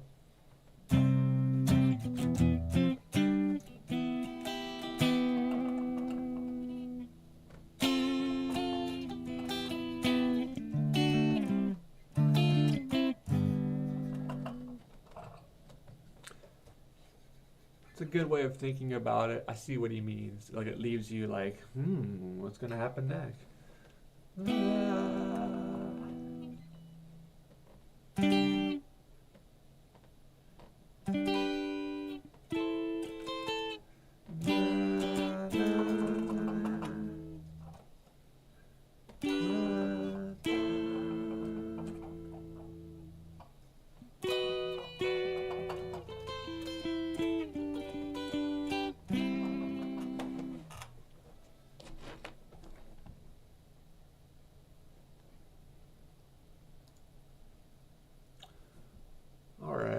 Cadences.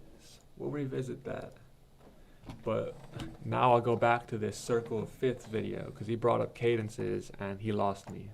That's called a perfect authentic cadence because in the top voice, it goes from the leading tone to the tonic. Leading tone, which would be the third of the dominant chord, to the root of the tonic. Any other movement, let's say you had this, where you have a common tone, D, so the root of the D chord to the fifth of the G chord, that would be an imperfect authentic cadence.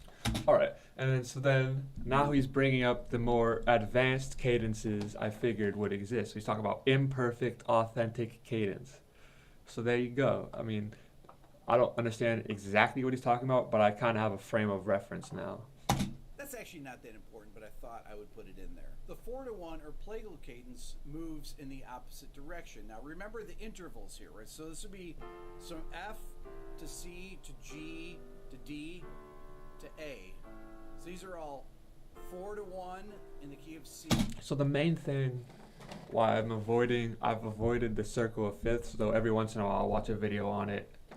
It's because it's like every single time they're like, oh, you're gonna have to bust out like a notebook and like a pen and paper and just try to memorize it. I'm like, what? Like, you can't learn it through playing guitar? Like, what? That just sounds boring. Oh, C, G, D, A. Like, fuck off. Like. E, right? Then think of it like this: 4/1 in the key of G, 4/1 key of D, 4/1 in the key of A. That doesn't have the same propulsion towards the tonic that a 5/1 cadence has, right? So listen, so if I go from F to C, has a very different feel than G to C, right? The 5/1, G to C. Right. Right? Okay, so he's talking, this is what we just talked about. So F to C, that's the plagal cadence. Very different feel than G And then G to C is the perfect cadence. to C, right? That 5/1 has a little bit more strength to it. I did a post a couple months ago on Instagram, and I was playing over a D pedal tone.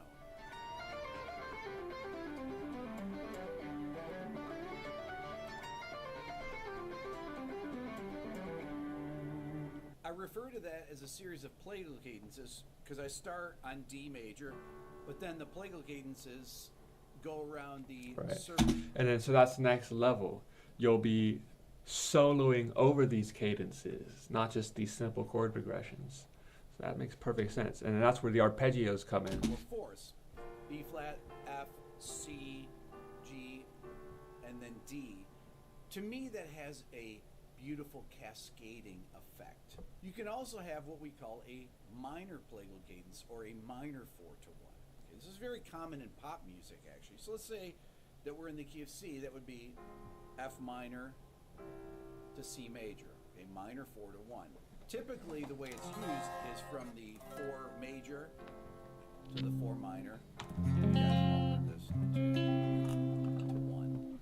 Another thing you've seen me talk about if you've been watching this channel, or if you have my Beato book, is the cycle of dominant chords. Okay, that would be, let's say you have C7 resolving to F7, resolving to B flat 7, E flat 7, A flat 7, E flat 7, F sharp 7, B7, E7, A7, D7, G7, then back to C7. I have a series of exercises in my book that goes over how to improvise over those so that you learn where all the 7 to 3 resolutions are from dominant chord to dominant chord. Let's say you start in C7.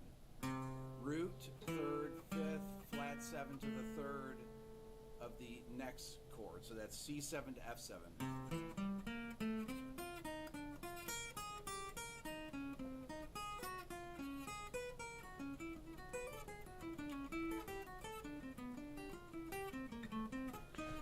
So this is all good information. I think I'm gonna cook some food. I'm gonna put some food in the oven. I'll be right back, and I'm just gonna sit and watch a lot of this, soak it all in.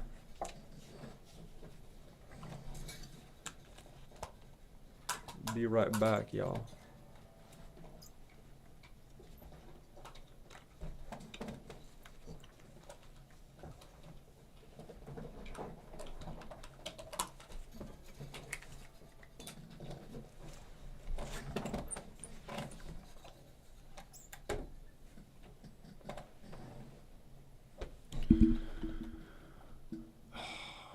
All right, hold up. Let me get my be right back image.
So, I've been having trouble with this circle of fifths a long time, but it's mostly out of laziness.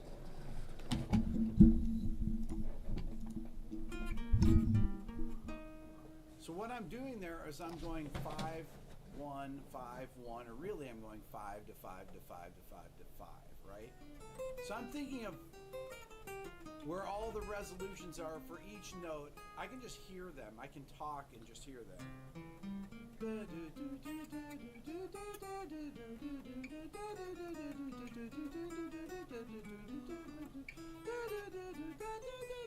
Huh.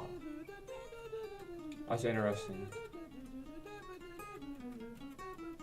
Another thing that learning the circle of fifths or the circle of fourths is good for are key centers. So if we bring up the circle here and we look at it, we start on C major, you'll see C and you'll see a small a. The lowercase letter indicates a minor chord. So C major and A minor have the same key signature, which is no sharps or flats. The key of G and E minor have one sharp, which is Alright, perfect. Key signature.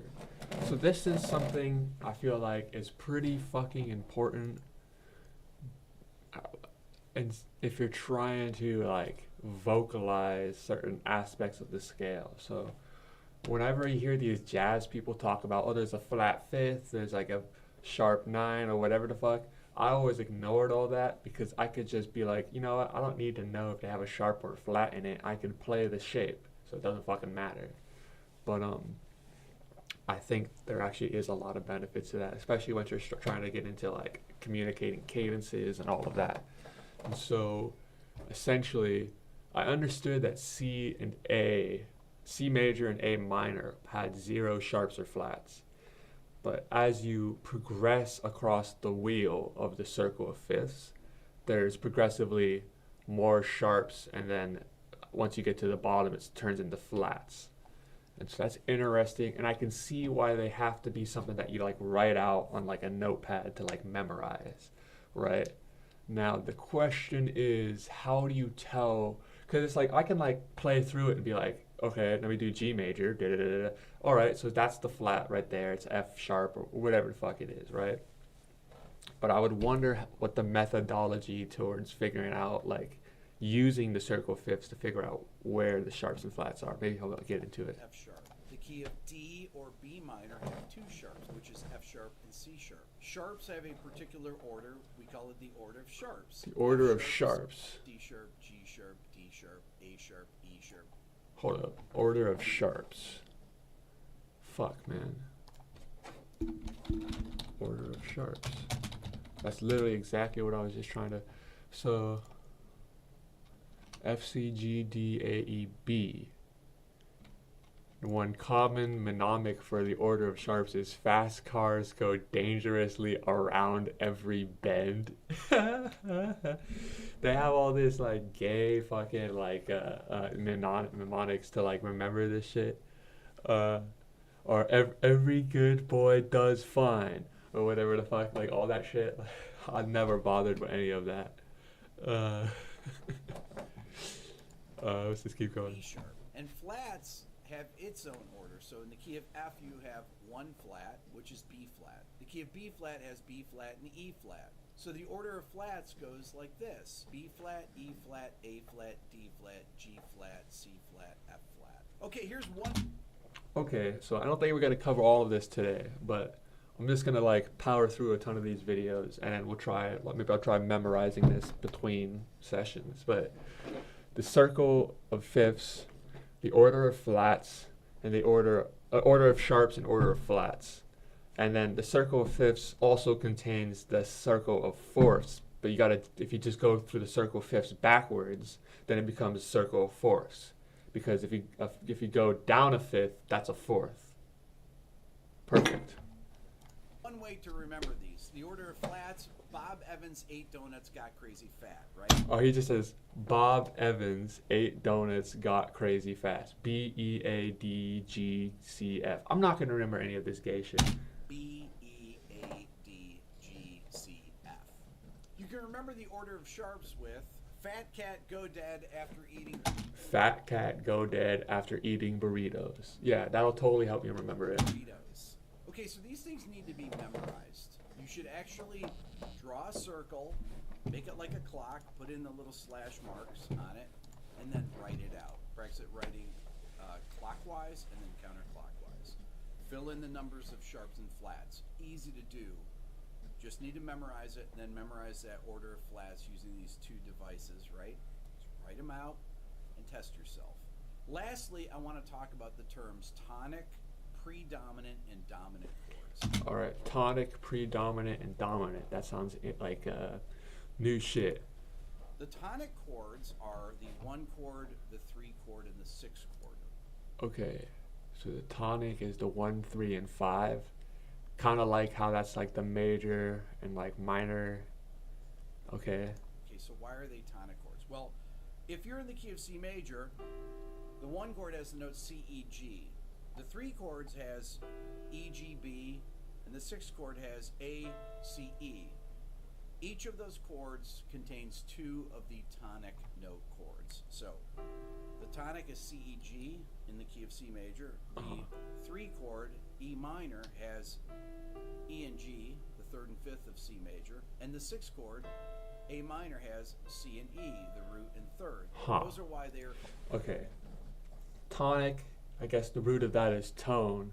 And so it's like the 1 has like the 1, 3, and 5. And then the 3 chord has 2 of those notes. And the 5th has another 2 of those notes.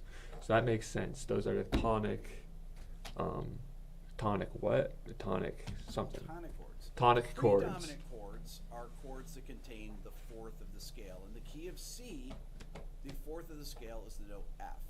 F is the subdominant chord, and that is used for our plagal cadence. Well, that contains one of the tonic notes, C of the key, and then it has the notes F and A. F, of course, is the 4th of the scale. The other So that's predominant. predominant chord is D minor, the 2. So the 2 and the 4 are predominant. I would wonder how that name comes to be predominant. What is that implying? chord, which contains F and A, which are both in F major, and the note F is the 4th degree of the scale. Dominant chords in a major key will contain the leading tone. Well, if I were to venture a guess, since they have tonic chords, predominant chords, and dominant chords, I guess you could think of the tonic as setting the tone of the scale, and then the predominant is like a bridge into those dominant scales, or dominant chords rather. If it's a triad, or the leading tone and the 4th scale degree if it's a 7th chord. Now, the reason that these 2 notes are important, if it's a 7th chord, a dominant 7th chord we call this, the leading tone B resolves up to C for C major, and the F, the flat 7 of the G7 chord, resolves down a half step to the 3rd of C major, right? So it has these 2 strong tensions, one that wants to go up by half step, one that wants to fall by a half step. That's why it's called a dominant chord. We're gonna do this video with this girl right here afterwards. It wants to move somewhere.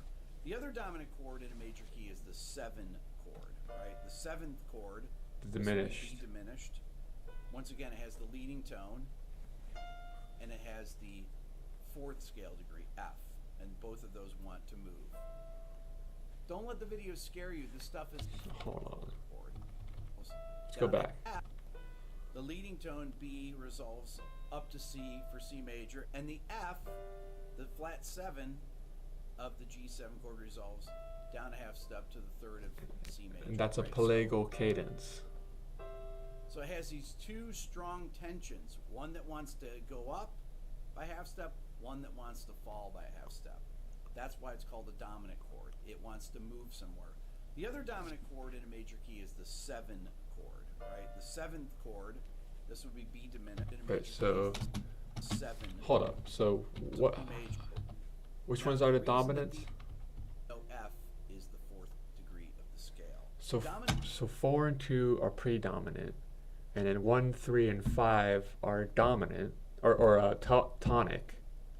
So then that would mean that the 6 and the 7 are dominant. chords in a major key will contain the leading tone if it's a triad, or the leading tone and the fourth scale degree if it's a seventh chord. Now, the reason that these two notes are important, if it's a seventh chord, a dominant seventh chord we call this, the leading tone B resolves up to C for C major, and the F, the flat 7 of the G7 chord, resolves down a half step to the third of C major, right? So it has these two strong tensions, one that wants to go up by half step, one that wants to fall by half step. That's why it's called a dominant chord. It wants to move somewhere. The other dominant chord in a major key is the 7 chord, right? The 7th chord, this would be B diminished. Once again, it has the leading tone, and it has the fourth scale degree, F, and both of those want to move. All right, that's interesting. So then, all right, well, let me keep going. Don't let the video scare you. This stuff is not that complicated. All the things about sharps and flats, how many are in each key, it's a bit of memorization. But once you memorize it, you have it for the rest of your life, right? Fuck, man. I guess I'm gonna have to. So this is what I was thinking is like, it's no fun memorizing the circle of fifths, but I think once you have it memorized, then you got it like forever. So I don't want to be like a 40-year-old man, like, oh, the circle of fifth, I got it. Like, I guess I gotta fucking like figure that shit out now. The other stuff, understanding what dominant chords are and authentic cadences and plagal cadences, that stuff, yeah, it's a little bit of memorization too. You want to be able to hear what they sound like. You want to be able to recognize a 4-1 cadence versus a 5-1 cadence. All these things are in my Beato book for reference. All right, let's go to this lady, Gracie. The easiest way to memorize the So circle the of first thing you need fifths. to memorize is something called the order of sharps, which is F, C, G, D, A, E, and B. So you just need to memorize that however you want to. Just say it over and over again. F, C, G, D, A, E, B, F, C, G. Alright, so she literally just fucking goes right into it. She thinks the easiest way to memorize it is memorizing the order of sharps first. So F, C, G, D, A, E, B. F, C, G, D, A, E, B. Fuck, cats, get, damn, anus, every booty. G, A, E, B. Until you get it in your head. Alright, F, C, G, D, A, E, B. F, C, G, D, A, E, B. F, C, G, D, A, E, B. Okay, and I understand how this applies too. So we were talking earlier about how the circle of fifths, as you go around from the C and the A minor, the C major and the A minor have no sharps or fifths. And then as you progress through the circle of fifths, there's 1 sharp, 2 sharp, 3 sharp, whatever. And then so I was asking, how do you, like, where do you apply those sharps? And then this is what it is. So this is the order of sharps, F, C, G, D, A, E, B. So then for G, there's going to be 1 sharp, and that's going to be F. And then for D, there's going to be 2 sharps, and it's going to be F and C. And then for A, there's going to be 3 sharps, it's going to be F, C, G. And I see, so this is where the memorization, this all makes sense. Now, if you know the order of sharps, then you also know the order of flats, because the order of flats is just the order of sharps backwards. So let's write out the order of flats.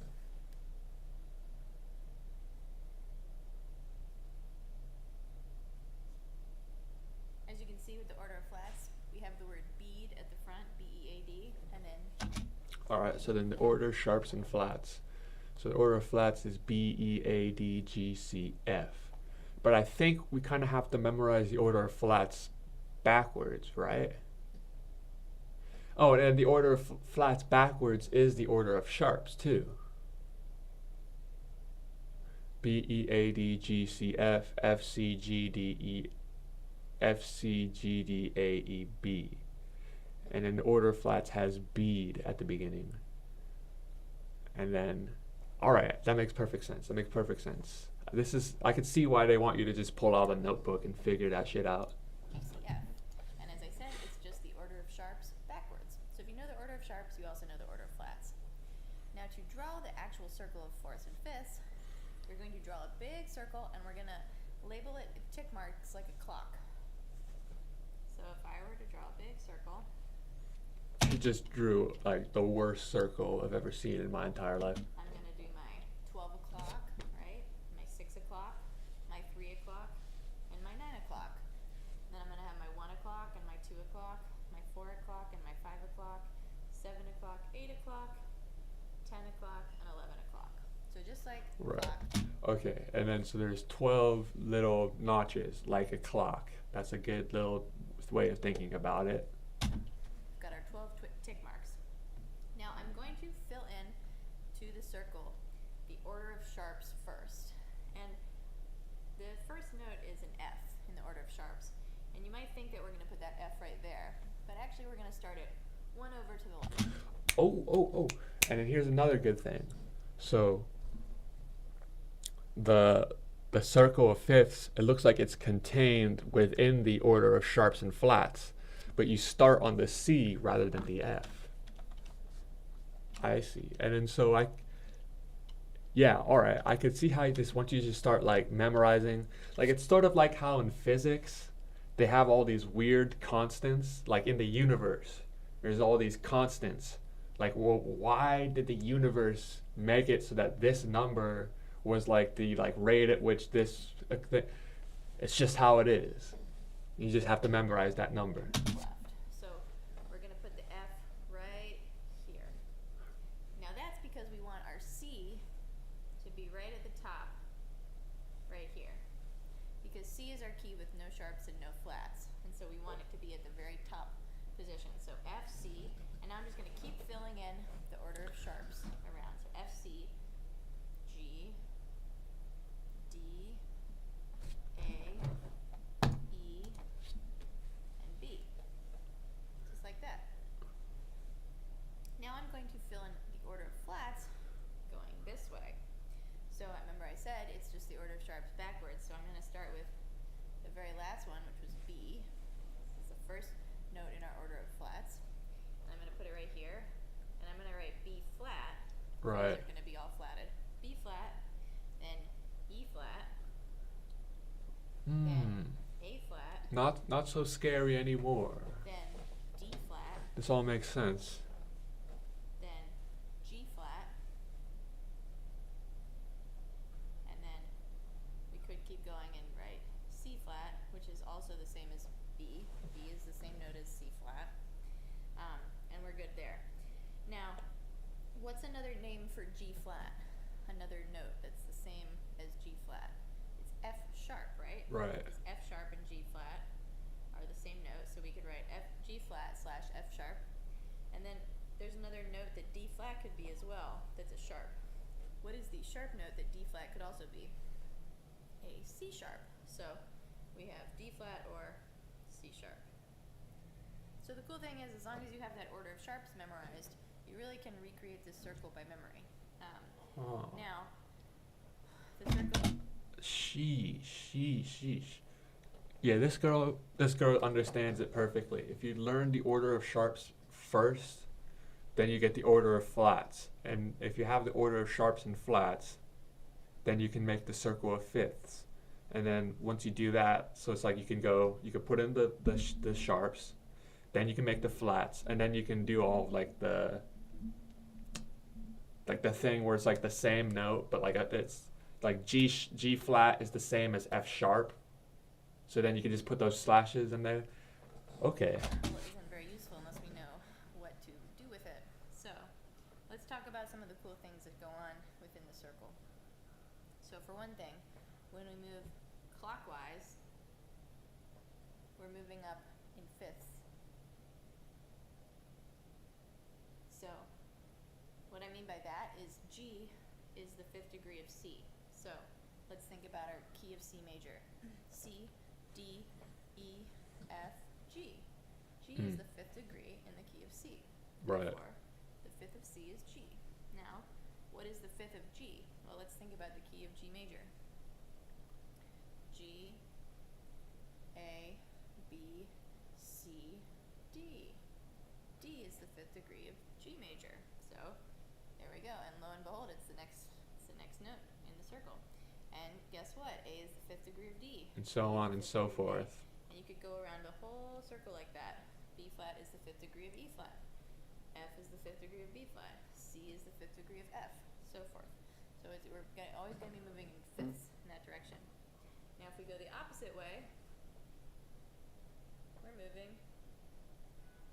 Right. And then so if you go down, you're going down with fourths. So, check it out.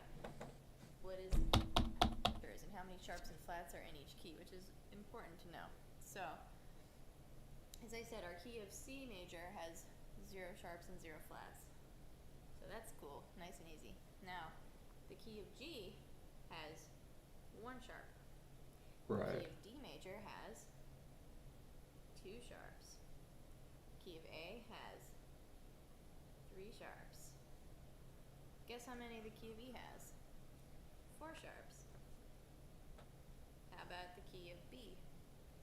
5 sharps. And what I just noticed, I think the order of sharps is the same thing as the order of fifths. When you think about it. F, C, G, D, A, E, B.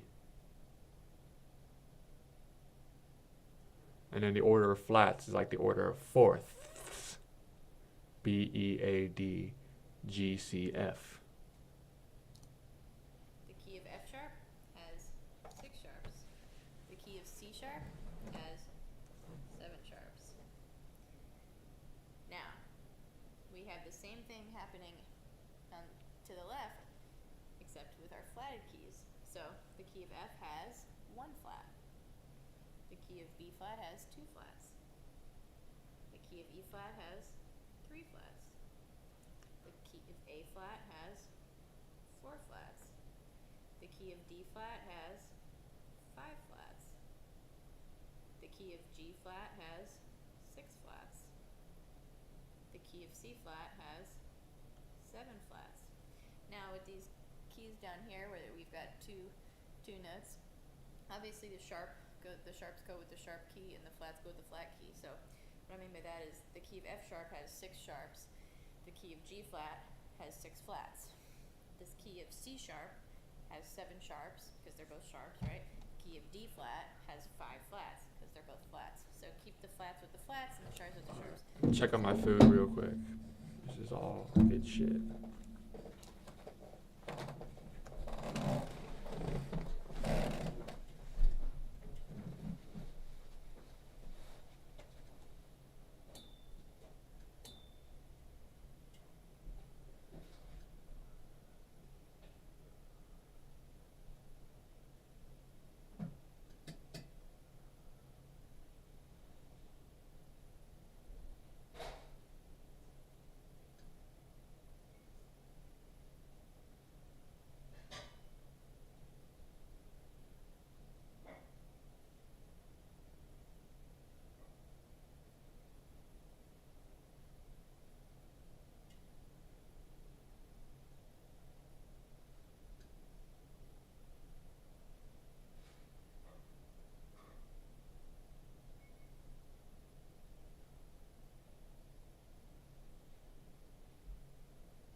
Big love out to Gracie Tarzian for explaining the circle of fifths.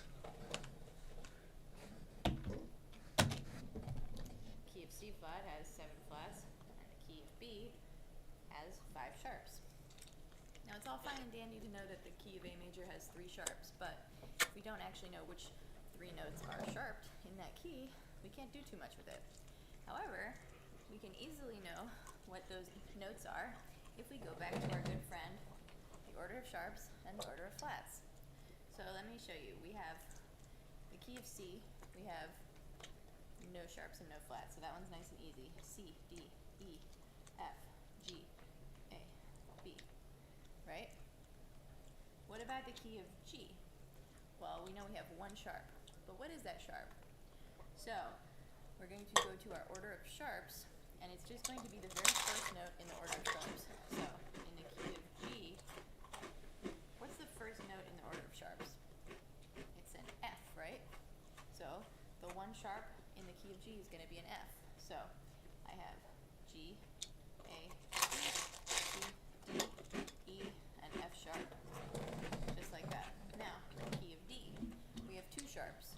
What are those two sharps? Well, we're going to go back to the order of sharps, and it's just going to be the first two notes in the order of sharps. So F and C. Those are our two sharps in the key of D, are F and C. So let's write out our D major scale. D, E, F sharp, right? G, A, B, and C sharp. There we go, two sharps, F and C.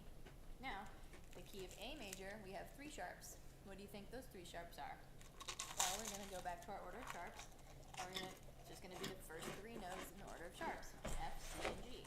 So, A, B, C sharp, right, because that's one of them. D, E, F sharp, because that's another one, and G sharp. So we just keep adding on a new sharp each time we go down. And if you notice, the new note that always gets added is that 7th degree. Right. G is in A major, that last note of G is our new sharp. Interesting. This one C was the new sharp. This one F was the new sharp. So always the last note is the new sharp in the key. So now let's look at E major. So it has four sharps in it. What do you think those four sharps are? Go back to your order of sharps. F, C, G, and D. Just the first four notes in the order of sharps. So we have E, F sharp, G sharp, A, B, C sharp, and D sharp.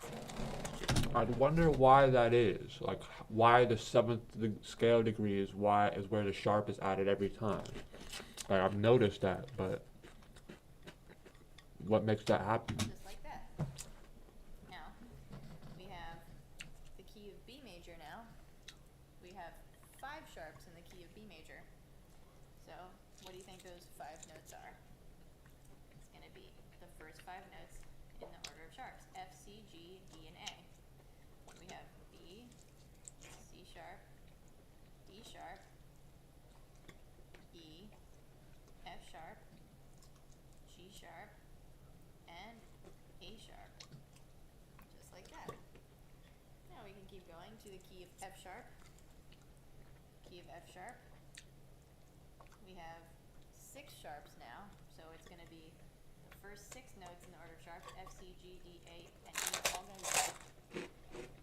So we have F sharp, G sharp, A sharp, B, C sharp, D sharp, and E sharp.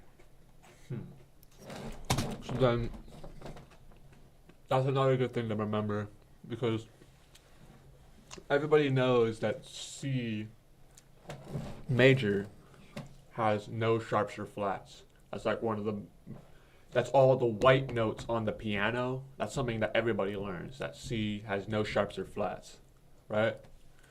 But it's also interesting to think about how F sharp major only has sharps. Or no, I guess that has a B in there, but never mind. This one, they're all sharped except for B in the key of F sharp. And our last sharp key is the key of C sharp, which has 7 sharps. And this one Let me correct that. It's C sharp that has all sharps. is actually sort of easy because everything is sharped. So you just can write out like a C major scale and put a sharp next to everything. So C sharp, D sharp, E sharp, F sharp, G sharp, A sharp, and B sharp. 7 sharps. So those are our sharps. Now, let's look at the flats.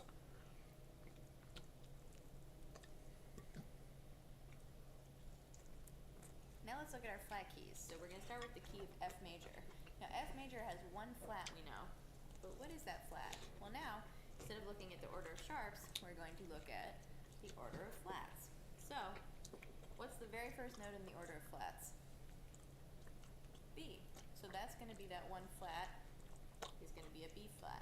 So let's write out our F major scales. We have F, G, A, B flat, right? C, D, and E. One flat, and it's that B flat. Now let's look at the key of B flat. So we have two flats. So we're going to look at the first two notes in the order of flats.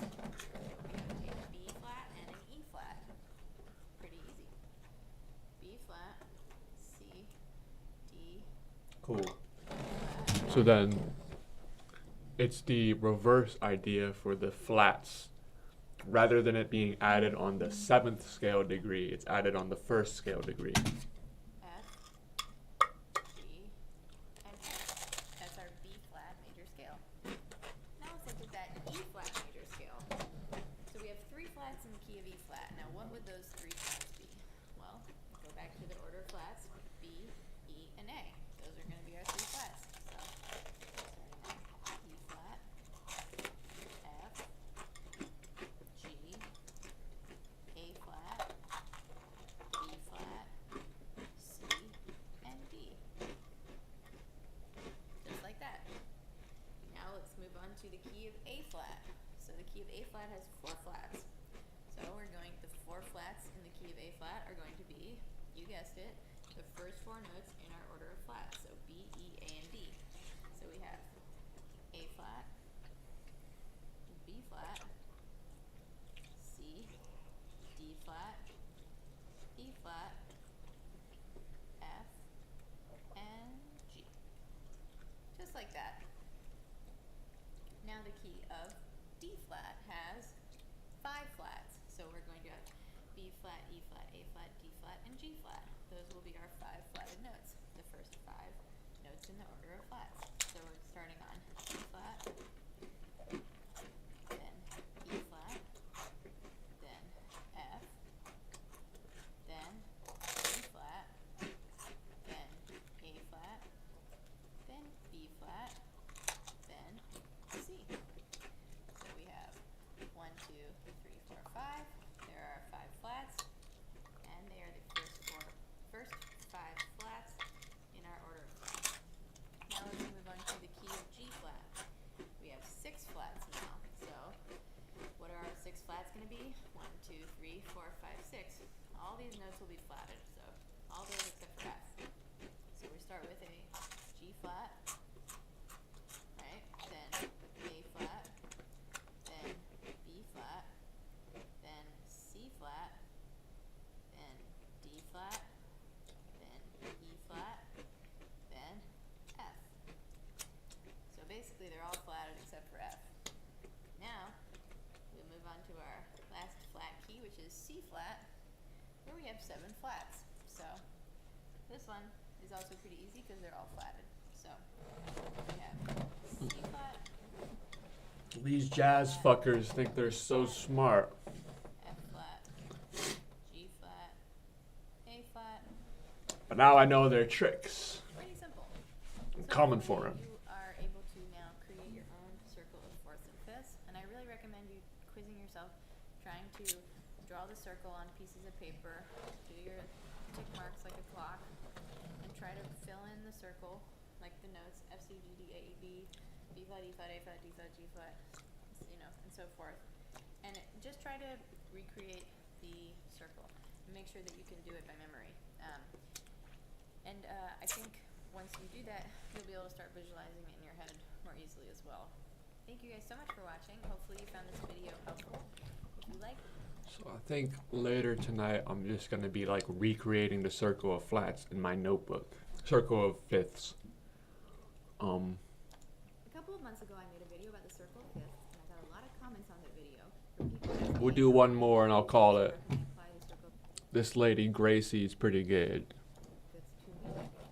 So, in this video, I'm going to go over 7 different ways that you can apply music or something you're playing. If you haven't seen that video, I strongly recommend you watch that one first, because I go over a bunch of things in that video that I'm not going to go over in the podcast.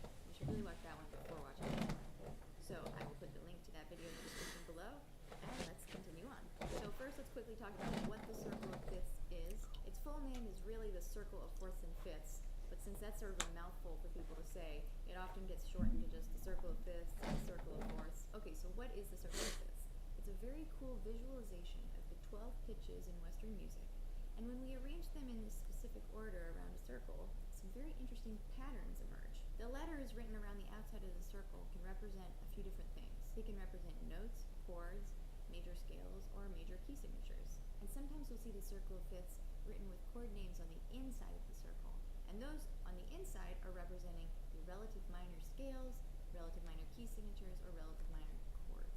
So we are going to go over 7 different ways that you can actually use a circle of fifths in music and your playing. Number 1, the circle of fifths is a great way to figure out your major scales if you don't have them memorized.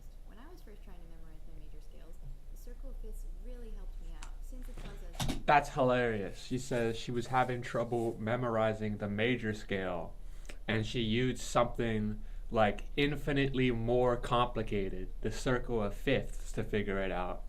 Like, lady, I've been playing the major scale since I was like 9 years old. Like, How many sharps and flats are in each scale, and which notes are sharpened and flattened. By having the circle of fifths memorized, I was always able to figure out what the notes were in every major scale before I truly had those scales memorized. Of course, the goal is to have our major scales on instant recall, so if somebody says, hey, what are the notes in a new major scale, you can say without any hesitation, E, F sharp, G sharp, A, B, C sharp, D sharp, right?